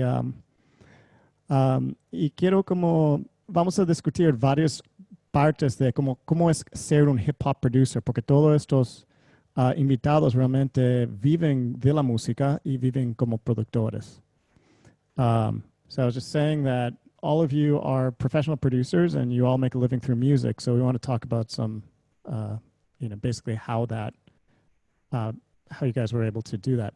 So I guess I want to start off with the first thing I want everybody just to maybe briefly talk about is talk about your story. How did you guys where did you come from and how did you become professional producers? And I'll start with Stix on that. And just talk about how you ended up where you are right now at this moment. I started out first as a drummer, and I was playing drums in the New York scene behind poets and rappers. When I was recommended to the founders of Lyricist Lounge, that opened up the door for me to meet more of the elite artists. And what happened was I actually knew musicians, so it became my band, and my band was the band that would play for the live performances of Lyricist Lounge shows. Now, moving into production, I used to write and create tracks. I was in the studio with DJ Scratch. He was producing Busta Rhymes at the time. And I brought my snare drum with me. We went to the studio and I was just that hungry. I would play drums anywhere. But the room that Scratch and Busta was in was so small. Scratch had his MPC on the desk, making the beat. Bus was there. And he looked and turned to me. He said, "You got to get into the studio without your drums. Like physically, you got to figure out a way to get into the studio without your drums." I went home that night and I thought real heavy. And it came to me. I need to record myself playing drums. And I went to the Lyricist Lounge team, one of their engineers who did the Lyricist Lounge Volume 1 album, to the studio where they recorded that. And the engineer was happy to help me record my first record, which was Bones Beats Volume 1. And that, from then on, I just started recording, making beats, learning how to taught myself to create more sounds and everything like that. I didn't really sample because I went to school as a jazz musician. So if I heard piano, if I heard horns, I kind of knew how to play what I heard, what I wanted the beat to portray. And I would play it myself. I would call a musician friend over, sample them, sample myself. And then from then on, that's how I got started.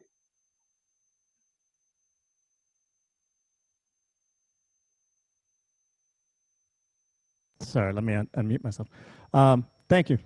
Fo, do you want to talk a little bit about how you became a producer? Yeah, absolutely. Well, actually, I started making beats before I was a DJ. I remember I met a guy who told me, "Hey, there's a software that you can actually create beats." That was 2001. I was like 16 years old. And he showed me this software called Fruity Loops. And he showed me that, technically you were drawing patterns. And I was like, oh, this is amazing. So at the time I had like this old computer, Pentium 1, I guess. And what I did was to record into a tape, I had this, this 18-inch plug to RCA going to my father's stereo. And, from there, I was like, hey, I was watching a lot of the Beastie Boys. And I remember I saw, like 2 years before, I saw the 3 MCs and 1 DJ video with Mixmaster Mike. And that music video, he was performing the drums. You know, he was doing the drums with the turntables. You know, after a while, I knew it was called drumming. But at that time, I was thinking, oh, so I need a turntable and a mixer to make beats or make hip hop music. I didn't know they called beats, you know. So with that knowledge, the best previous knowledge and the Fruity Loops thing, I was like, okay, I need turntables to make music. And then I figured out, okay, I can do music with this. So I start like, you know, like all the guys, you know, diving into different, oh, there's a sampler called MPC. Now it's the 2000 XL. So I bought, I remember the MPC 60. But at the, you know, in 2003, that was a very old machine, but that was the only thing we could get in Colombia. So it's like, you know, this evolution in the whole process to, you know, understand that it doesn't matter how you start, but, you know, the goal is to get there. So basically that was how I get there. And, you know, then I bought my turntable from a pawn shop, buy some vinyls. I moved to New York for 1 year. I used to go to Fat Beats, I remember. There's no longer there in the village. And I studied also in the Scratch DJ Academy, 2002. And that helped me a lot. So the DJ and turntablists and the Scratch techniques helped me also to develop the production skills at the same time. So basically, it's how it started, you know, like just curiosity about how to create music with those machines and how to make the music that I loved.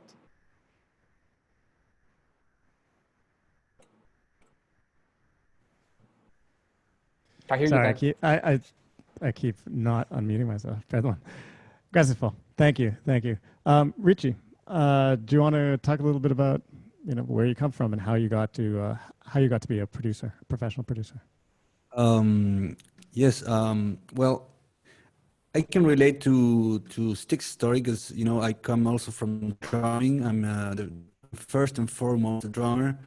I started drumming like at 14 and, you know, getting into rock bands and cover bands. That's where I started rock drumming. And then in probably at the same time, 93 or 94, I heard hip hop for the first time, you know, and I haven't heard anything from in the 80s or the 90s, you know. Chile wasn't really open to that music. It was hard to get, you know, to listen to that. So all of a sudden, I heard this friend, you know, he brought from the States NWA's the single 100 Miles and Running, and also the first Dr. Dre album. And, you know, it was like, I was absolutely blown away. It was like, what is this music, you know? So I started that twofold, you know, learning curve. That first, as a drummer, I went to music school. I studied percussion, and then that ended up for me studying composition and mostly pop and jazz composition at a school in Santiago. And on the other hand, experiment with beats, you know, since like probably 97, 98, I started with this software called Acid, Sonic Foundry Acid, and it was really easy for me, you know, to just cut a sample. I usually did that from CDs, from a CD-ROM, and I first cut the first part of When the Music's Over from The Doors, and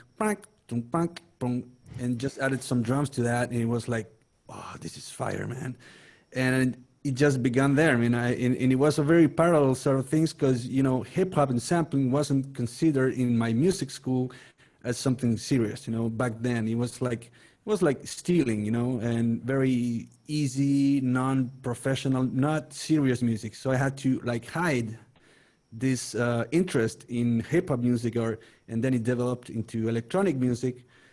And at the same time study and do my homework on jazz and stuff. And then at the end of it, you know, it was probably 10 years ago, 12 years ago, I could start projects that, you know, melt both things, you know, jazz arrangements and electronic or hip hop production or pop production into one thing. And that started Tunacola, which is my main project so far.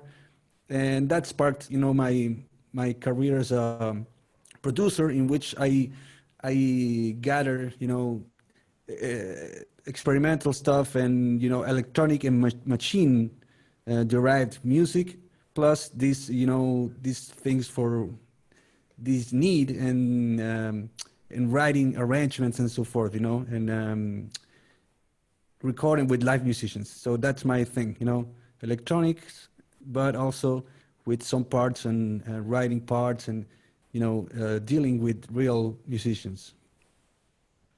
Awesome. Thank you. Thank you.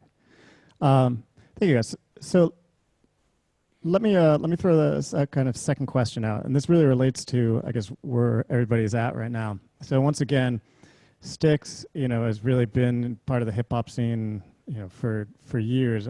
I could say it's like really almost from, you know, you grew up in as hip hop really took root in New York City, because, you know, as proud New Yorkers, it's like, yeah, I mean, hip hop was born there. You know, Fo is from Bogota, Colombia, which to me, you know, having had the pleasure of working there and going there, has one of the most incredible music scenes, you know, where essentially it's like you get the currents of North America connecting with the Andes and the Caribbean to create these incredible, and Colombia for production, especially right now, is really outstanding. And then Santiago de Chile, which is, you know, really was I've also had, you know, the pleasure of working there too, is an amazing city too. I mean, to me, Chile feels almost like an interesting like island, because it's divided from the rest of South America by the Andes, and has developed its own kind of thing. And plus it has, you know, the very kind of, you know, the very complex like kind of political situation of being under the dictatorship and then kind of opening up. So the question I was going to throw out is, you know, as we're talking about hip hop, is like, what I think defines like, you know, hip hop and where you guys, or each of you is from. I mean, I think as, you know, as somebody from Brooklyn, as somebody from Santiago, and somebody from Bogota, like what is the sound of like New York hip hop, you know, and how did it essentially take root? And then they're all very different. But let me start with Styx.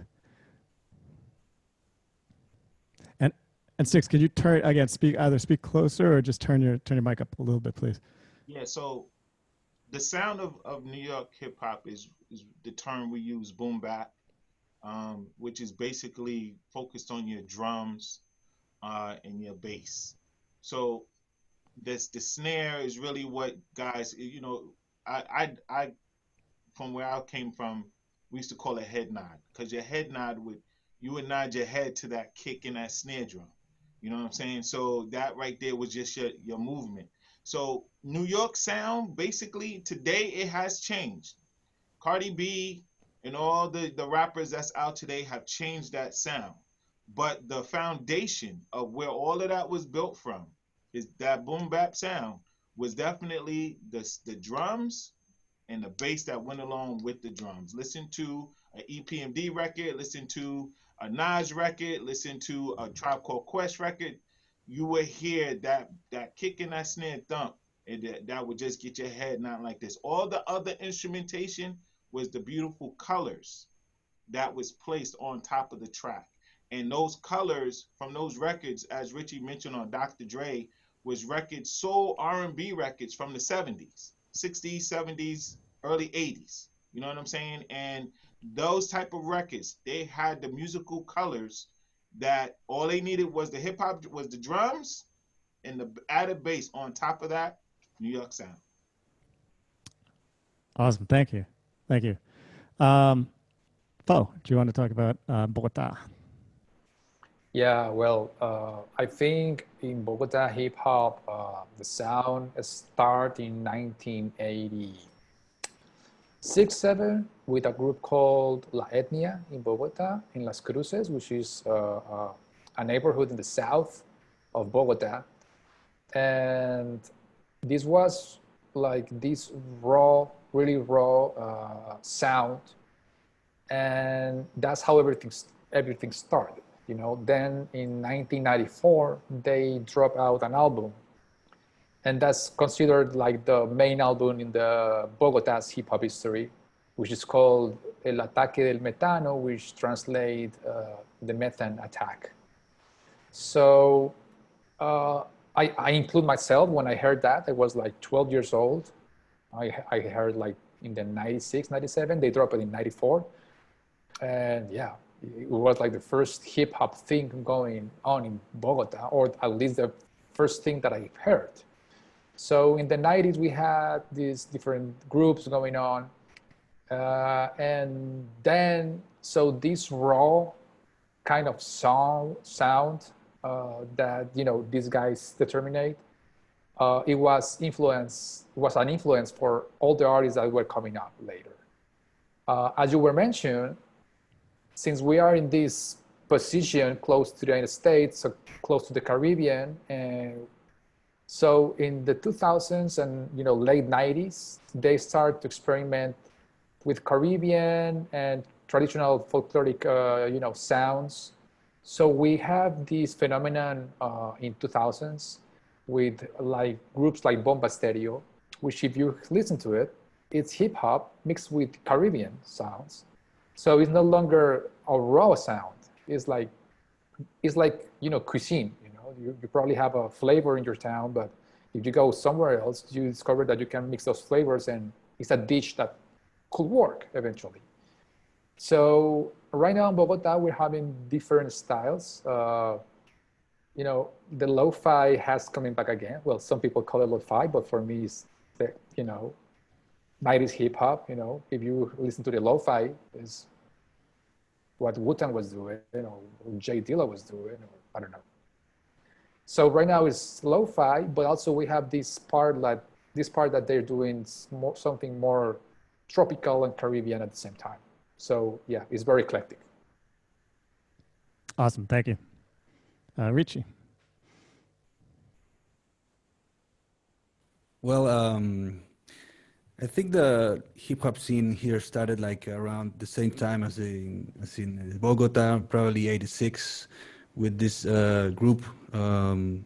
This guy, you know, El Hombre de Acero or the Panteras Negras, which is one of the seminal, you know, hip hop groups here.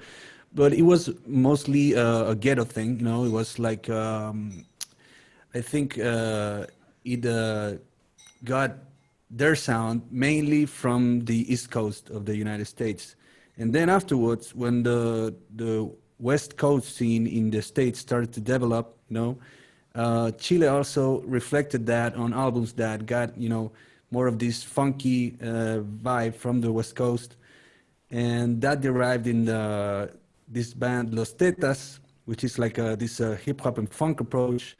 And the other seminal album of Chilean hip hop, it was Tiro de Gracias, you know, Ser Humano from '96.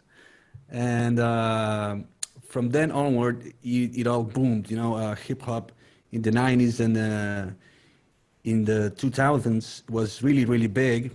And with groups like Maquisa, for example, and now with MCs like Ordator, and you know, it has huge, huge potential. And also Anita Tijoux, which sprung out of Maquisa.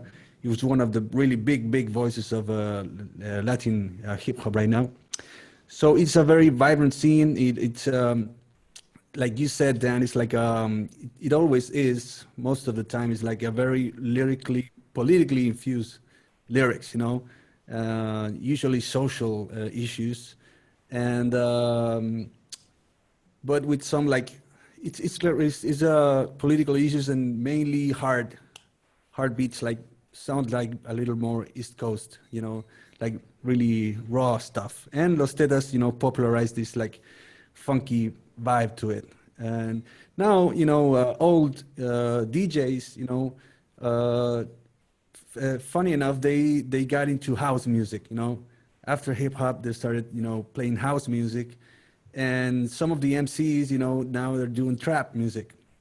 You know, some of the newer, you know, most kids that started, you know, like 6 years ago, now they're doing trap music. So there's no party here nowadays that plays, for example, De La Soul, which used to get played like, you know, eight years ago. There was a lot of parties that played 90s hip hop, and now, you know, I couldn't see one party that plays them.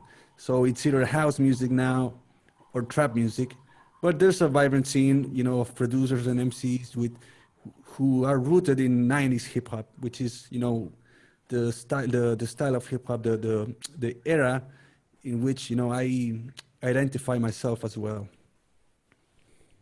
Very cool. Thanks, Richie. So let me ask, just because for the sake of time, I'm just going to really just throw out one last question, and then I'll just ask you guys to just talk about what you're working on right now. So I guess the last question I want to throw out there is, for everybody listening, is, in your opinion, what makes a great hip-hop beat? And if you could just also throw out 3 of your favorite hip-hop beat producers of all time so that people can, you know, go check them out. So we'll start with you, Sticks. So what makes a great hip-hop beat, and who are just 3 people that, if you want to make great hip-hop beats, you should check out?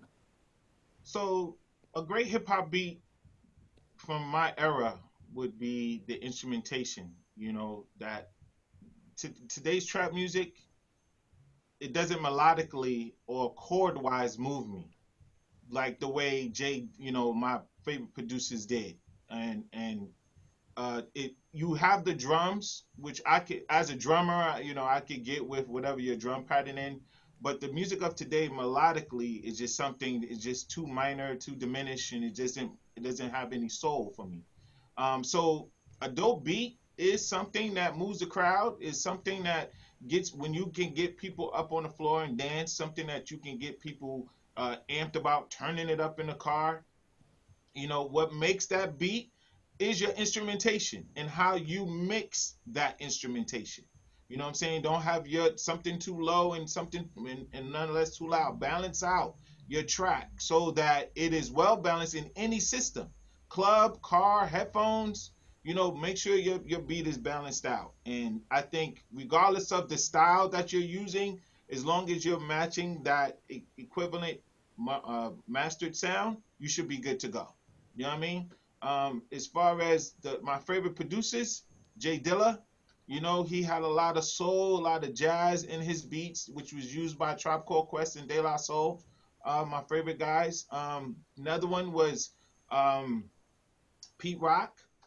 Pete Rock, another one, had soulful horns, a lot of good jazz stuff. I'm a jazz head to the fullest. But then surprisingly enough, Kanye West. Because Kanye West used a lot of great records when he sampled. You know what I'm saying? A lot of great artists. Curtis Mayfield, the main ingredients, like just how Shaka Khan, like speeding up the record and then making something dope out of that was just genius on his part. So definitely Kanye West for what he did as far as production. Awesome. Thank you. Thank you. Fo. Well, personally, for me, what you know, like something that I really like when I hear a hip hop beat is the sound. I mean, like, yeah, the harmony and melodies, the rhythm is important. But for me, when I hear like this raw, crispy sound going on, you know, because if you hear, I don't know, if you listen to Wu-Tang Clan, to Reza, what he was doing, you know, like, it was a loop, 4-bar loop, 8-bar loop, as much. But, you know, this kind of raw and, well, let's say lo-fi. So low fidelity sound there, I was like mesmerized, especially in the snare, when you can feel the static of the vinyl there. That later some like trip hop groups like Portishead, you know, they took a step further of that. So they were compressing those drums, and, you know, like, it was the same, but with a better sound. So yeah, for me, it's very important, the sound quality. Of course, you have a chord progression, a cool chord progression.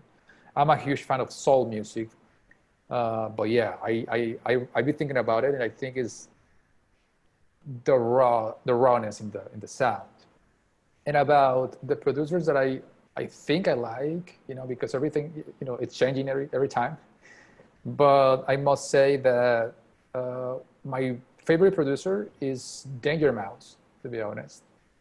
He started making hip hop with many different hip hop, big names, MF Doom, Gemini, and then he suddenly started making Gorillaz albums, and then Red Hot Chili Peppers albums, which I really like. That I like the versatility in that kind of sense. Obviously, DJ Premier, he's like the top two for me. He's the way he chopped samples in the 90s, the way he was playing with the samples, giving like this groove on the samples, and Jay Dilla, absolutely. Awesome. Thank you so much, Richie. Well, for me, a good beat is whatever, make my head, go like this. And that's always like a mystery. I have like so many songs and so many different styles of production that made that effect on me. But I think most of the beats that I really love are good use of really great soul samples. It's like but creative uses of it. I can recall, for example, Kanye West sampling Jill Scott Heron's "We Almost Lost Detroit" when he did that beat for Common, "The People." I love that beat. It's like, and it's a very creative use of that sample. It's chopped up, and that's the kind of the style of beat that I really love. A creative use of a sample and used rhythmically.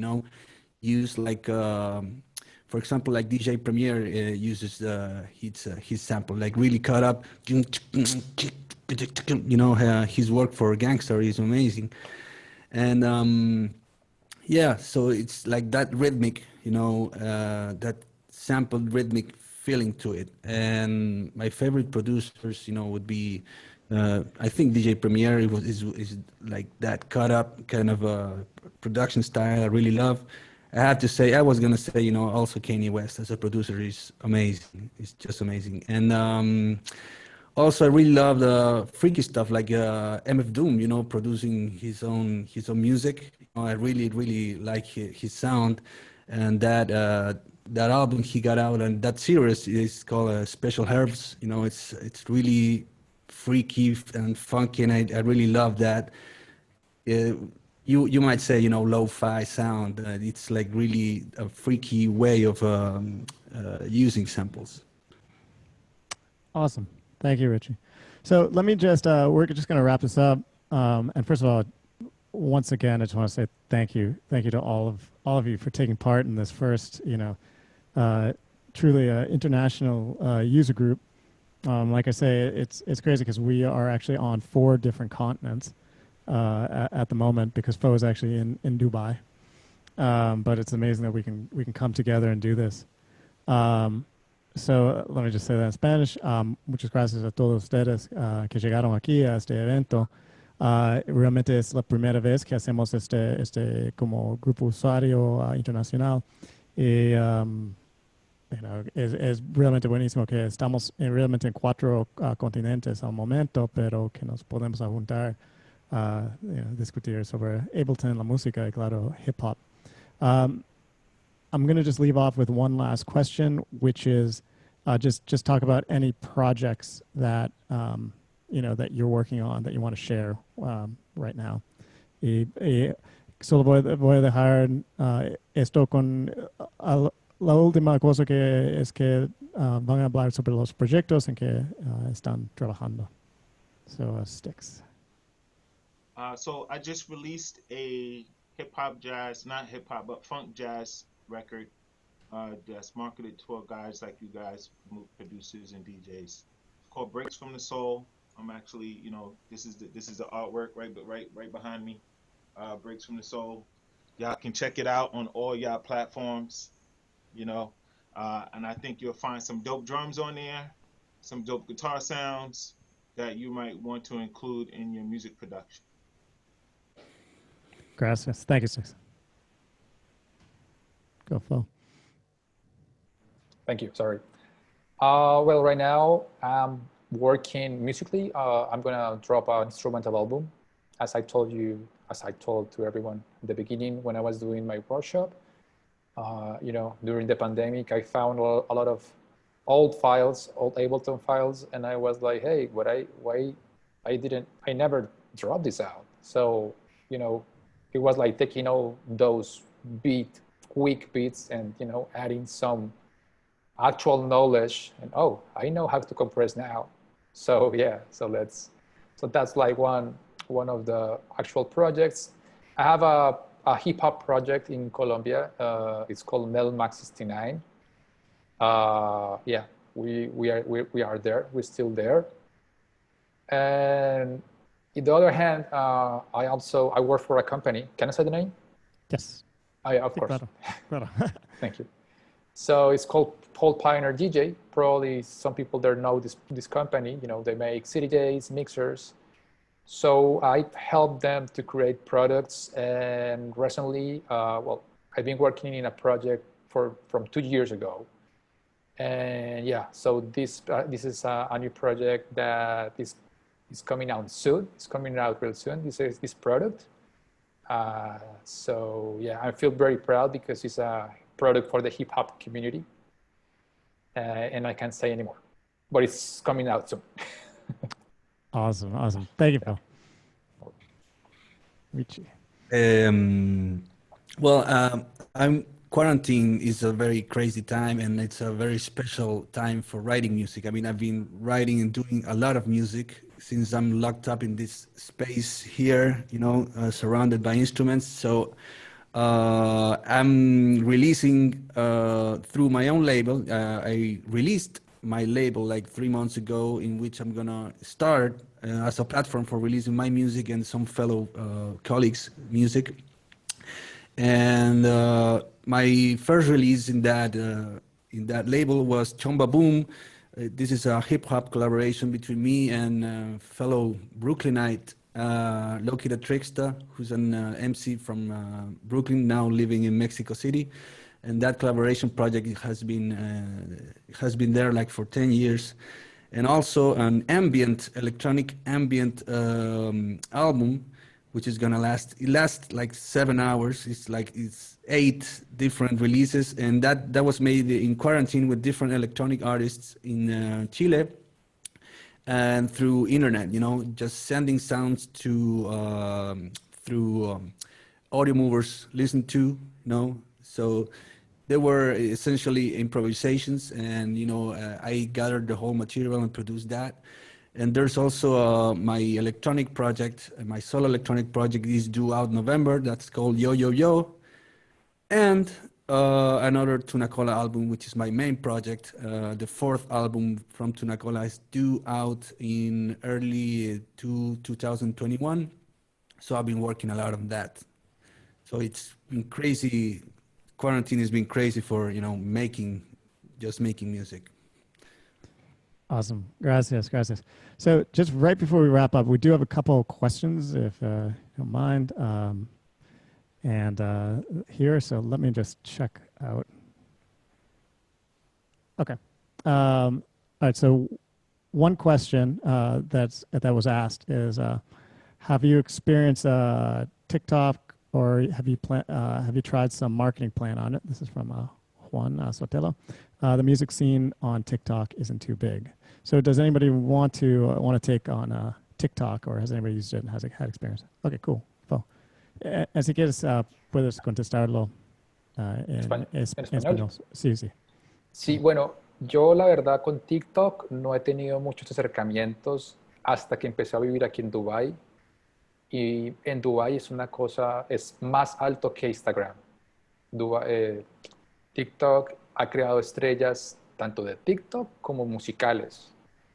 Y de hecho me he dado cuenta de que están abriendo posiciones aquí de trabajo para ser como una especie de A&R, porque no sé, marcas como Nike está prefiriendo invertir en TikTok que en otras plataformas. A lo que voy es que de pronto aquí es otra dinámica, pero eventualmente esta dinámica puede, no sé, llegar a Sudamérica o Centroamérica. Y lo vimos hace poco con el chico que iba no sé si vieron el meme, el chico que iba en la tabla y puso una canción lo olvidé ahora, olvidé el nombre del artista, es de los 70s. Y las ventas de ese artista se dispararon y los plays en Spotify se dispararon. Y era un video básico, que era entretenido. Entonces, Fleetwood Mac, sí, ahí lo pusieron, Juan Soter lo puso. Fleetwood Mac puso, es la canción. Entonces siento que es una buena plataforma, hay que explorarla más. Yo personalmente no tengo el usuario, pero sí he visto que si uno lo usa adecuadamente y hace una estrategia adecuada, creo que también está también la creatividad ahí. Puede uno crear cosas muy revolucionarias para la música de uno. Bueno, gracias. Gracias. Yo, hold on, Anybody? hold on. Can he say some of that in English, please? Because I'm interested in. Yeah, sure, Can sure. Go, you go. just some of that in English? Sure. Oh yeah. So the thing here, especially in Dubai, I don't know, like because when I was in Colombia or when I was abroad, I've heard about TikTok, but here, TikTok is huge. It's bigger than Instagram, and I was surprised. And I know people that work with this company, and actually this company has some jobs like an A&R.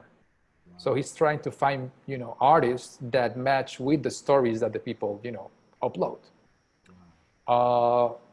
And I was talking about the situation that happened like 1 week ago, 2 weeks ago, with this guy that was on the board drinking the ocean spray. I don't know if you saw that video. No, I didn't. Okay, that went viral. So this guy, I think he's in LA. He's on an avenue with a skateboard, and he's drinking like a big, juice of ocean spray, and he's singing a song by Fleetwood Mac. So it's a basic video, but it's kind of funny that what he was doing, but it went viral. And 1 week later, the Fleetwood Mac song hit the spot in Spotify, oversold on iTunes. Well, no, not iTunes, Apple Music. So all these platforms. So this TikTok is becoming like a new way to sell or promote music, especially here. I've seen that here. Wow. Thank you. Wow. Cool. That's great. Cool. Gracias. I'm gonna move on to some of the other questions because we actually have a couple more. Vamos a ir a otras preguntas. Juan, si puedes, si puedes escribir esa pregunta sobre mastering en español, por favor. Para, No, I understand what he's saying. oh, okay. I just want to make sure that it's. Si dice, si tienes si alguien de nosotros o todos podemos mencionar un mastering engineer, un go-to, alguno al que vayamos siempre. ¿Es correcto? That's one. Me parece que sí, ¿no? Sí. Okay. Bueno, yo diría que más que nombres, yo he masterizado dependiendo del estilo. Por ejemplo, en Nueva York con Joe Lambert, él tiene buen mastering. El estilo de él y generalmente el estilo que me he topado en Estados Unidos es muy apretado, ¿no? Muy comprimido, muy de hit. Y recientemente mandé a masterizar a Berlín, a Calix Mastering, se llama el lugar. Hacen mucha música electrónica y más que nada techno, house, y mandé un disco de electrónica latinoamericana con mucha influencia hip hop también, y me di cuenta que el estilo de Berlín es mucho más dinámico, ¿no? Por lo menos el estilo de ellos era mucho de preservar dinámica, de la profundidad de las dinámicas, lo que agarraba un poco menos de punch en ciertas partes, pero mantenía una sensación de profundidad que estaba ahí. Más allá de los estilos, yo creo que uno tiene que tener claro, por lo menos, el asunto del rango dinámico que tú quieres que se mantenga en el mastering, ¿no? Si quieres que sea más apretado, más punchy, o mantener el aire y el dinamismo, ¿no? La distancia entre lo que suena más despacio y lo que suena más fuerte en tu mix. Por lo tanto, si quieres que sea menos o más apretado.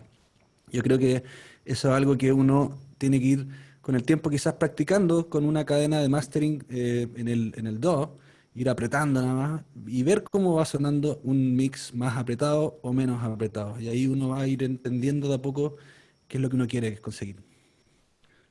Cool. Gracias, gracias, gracias. Yo puedo recomendar a alguien.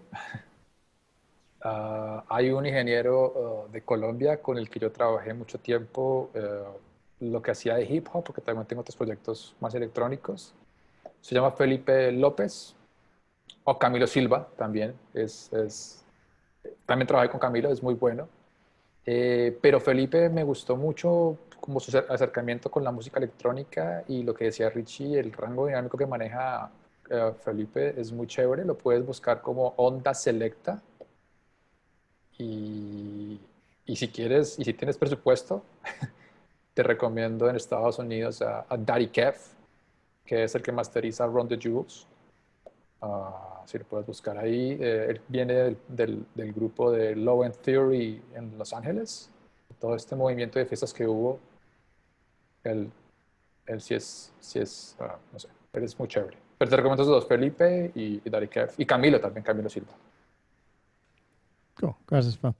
So, Sticks, the question was any mastering engineers that you work with that you would recommend? Yeah, sure. There is a brother named Craig Randall. He's based in California. He used to be based in New York City. Then he worked on some of our material. He still works on my record. He actually mixed the record I just released. Yeah, he's definitely one of the OGs, original gangsters of engineering. So, we can get you his information if you're interested. Cool. Would you mind just typing in the chat, or if you want, or Yeah, I'll put his name in the chat. Just one sec. It's I remember Craig's great. Yeah. Craig Randall, I think with 2 L's. Yeah. Yeah. Yeah. Okay. Cool. This one, next question, I'm actually going to throw. I'll throw first to the Sticks actually, and it's a question from Franco, and it's how to avoid copyright issues in sampling. Because Sticks, I know you dealt a lot with this. Get a good lawyer. Get a great lawyer. You have to contact the publisher owner once you sample the record. Before you release it, you have to contact that publisher owner. And it's very easy.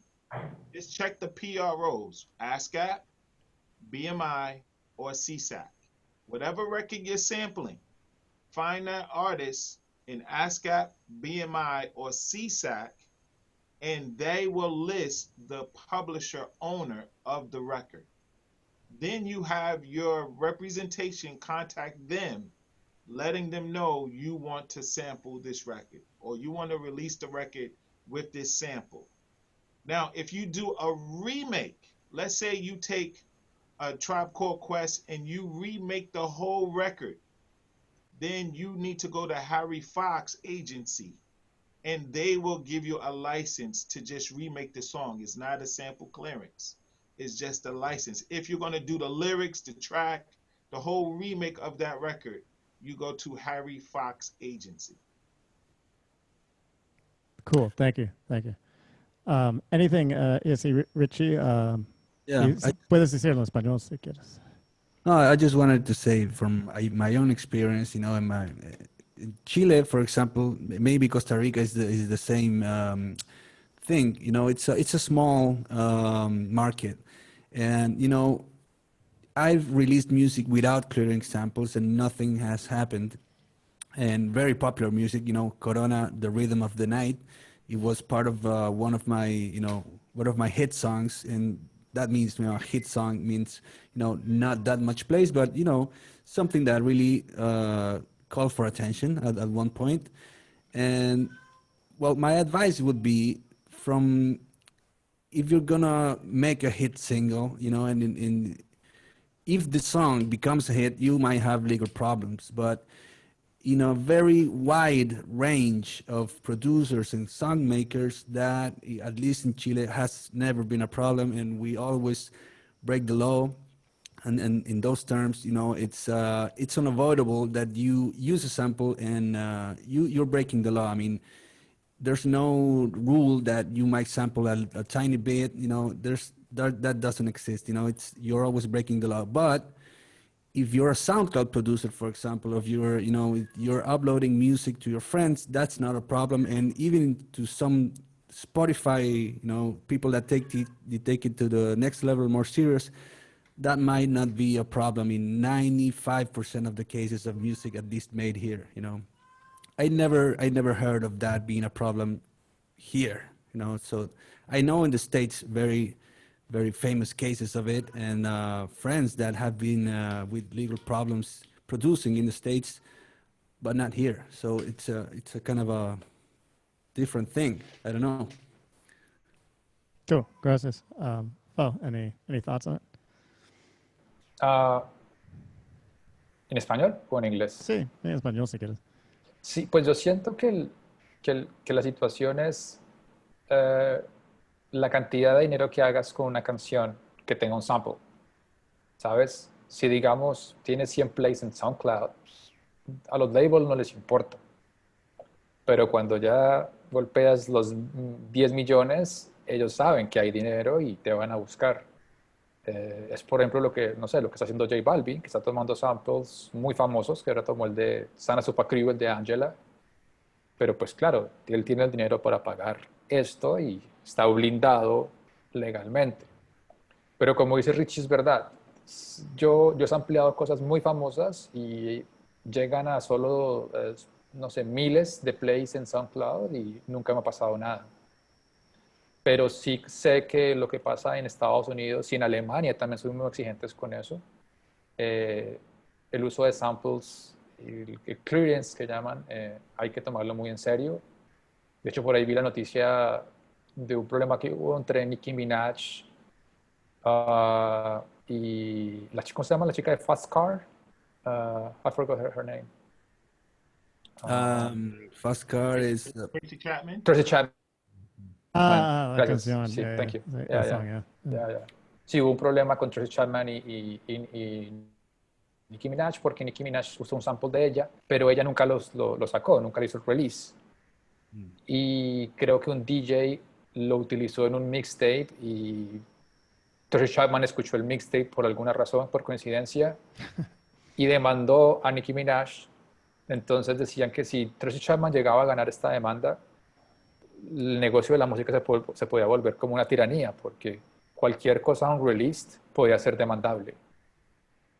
Entonces, creo que se vuelve un poco... bueno, finalmente Tracy Chapman no ganó, pero sí siento que, como decía Richie, en Estados Unidos es una dinámica y aquí otra. Pero si logras 100 millones de plays en YouTube, te van a buscar, tenlo por seguro. Y me pasó a mí con una cosa de Get Down, de Netflix. Hizo un remix, hizo un mix y ya estaba llegando a los 5 millones de plays y ya me llegaron copyright infringement después de 4 años, cuando vieron que estaba llegando a esos números de plays en YouTube. Cool, gracias. Okay, for this is gonna be the last question, and Andres, thank you everybody who's participated in this, and again, thank you all of you, anybody who's come through here and checked this out.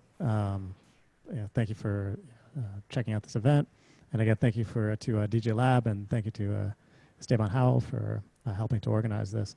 In Spanish, muchas gracias a todos ustedes que han llegado aquí a este evento. Vamos a acabar esto con una pregunta más, y quiero decir otra vez gracias a todos los invitados, y también gracias a DJLab y gracias a Esteban Howell por hacer este evento posible.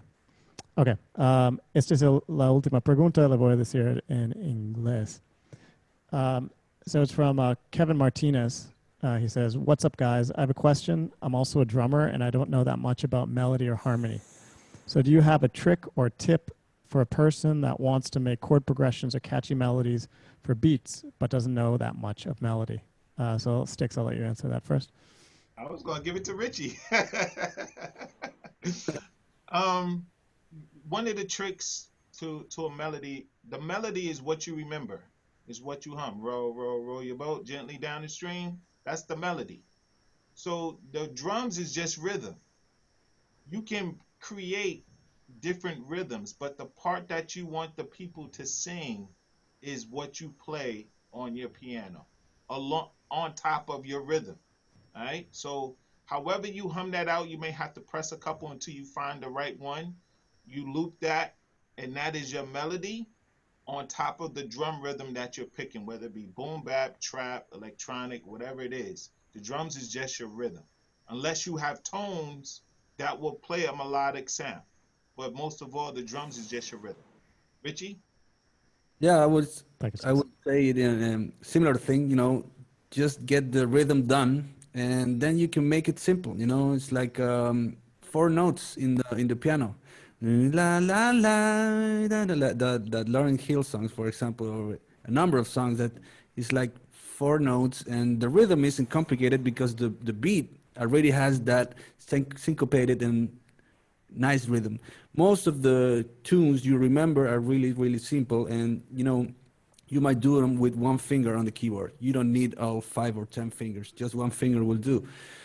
And also, drummers, we have the advantage, that we play notes and we play chords like a drum. It's like tung, tung, tung, tung, tung, tung, tung, tung. We have the ability to play it that way. So, in chord-wise, when you play chords, use that advantage, and hit the chords like you were playing a hi-hat, and and the left hand as you were, hitting the snare drum or whatever. And it's really, the outcome is really nice. Cool. Thank you, Phil. In Spanish and English, because I think You that can put this in oh, Spanish. it's in English. Okay. Yeah. Yeah. So yeah, I think they already answer a lot. What it is.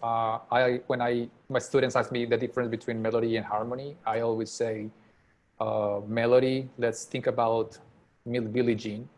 Is what you remember about Billie Jean. Tan, tan, tan, tan, tan, tan, tan. That's the melody. And the harmonies, the things that are going on the background, creating like this tune, tune, tune, tune. So that's basically what I think it could help you to understand that difference. And since you don't have this knowledge as your question, are you saying there? I would recommend one plugin, a couple of bundle of plugins called Captain Chords by Mixing Key. So those plugins technically will help you to create chord progressions, chord progressions, melodies, and bass lines. It's pretty fun. I use them. I think all of us have them because we are related with Ableton. And so you can. It's important to to learn the music theory, but while you're getting in the path of learning this theories, this plugin is really, really, really useful. Awesome. Great. Thank you so much. Sorry, just in the last minute, just somebody I just have to put this out there as a bass player. Somebody just asked very quickly what you use for making basses. So just throw out the synth that is your favorite bass synth for hip hop. So start as you, Sticks. What are you in love with? What do you use for making your basses? I like 808s, but I like using the sound of as close of a natural bass as possible. So fingered bass, whether it's in a keyboard, Korg, or your favorite Yamaha keyboard, they have some decent bass sounds in them. But then there are some bass plugins.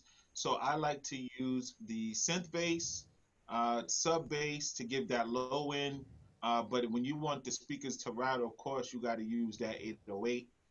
And that's pretty much. But I like using a fingered bass sound off of my keyboard and some of my modules, my sound modules, to get my bass sounds. Awesome, thank you. And you, or I send the track to Dan and Dan will play it for me. Yeah, I was gonna say we work together, and Sticks also uses some amazing bass players, in the city like Albert Spain and some other folks. So thank you, Richie. Well, I really love the sound of a Moog bass. So this is a.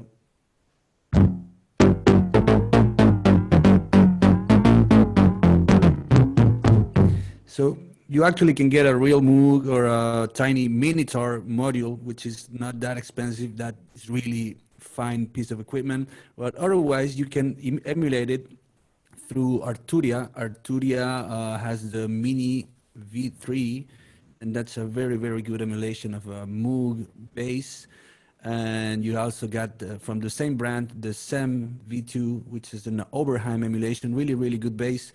But from sub basses, you might want to do it really, really simple and pick just any synth that has a sine wave, you know, in it. For example, Ableton's own operator, you know, has a sine wave, and you just need to put an operator and start playing low notes. You know, that's all you need to do to have a sub bass. Awesome. Gracias. Oh, me? Sure. Cool.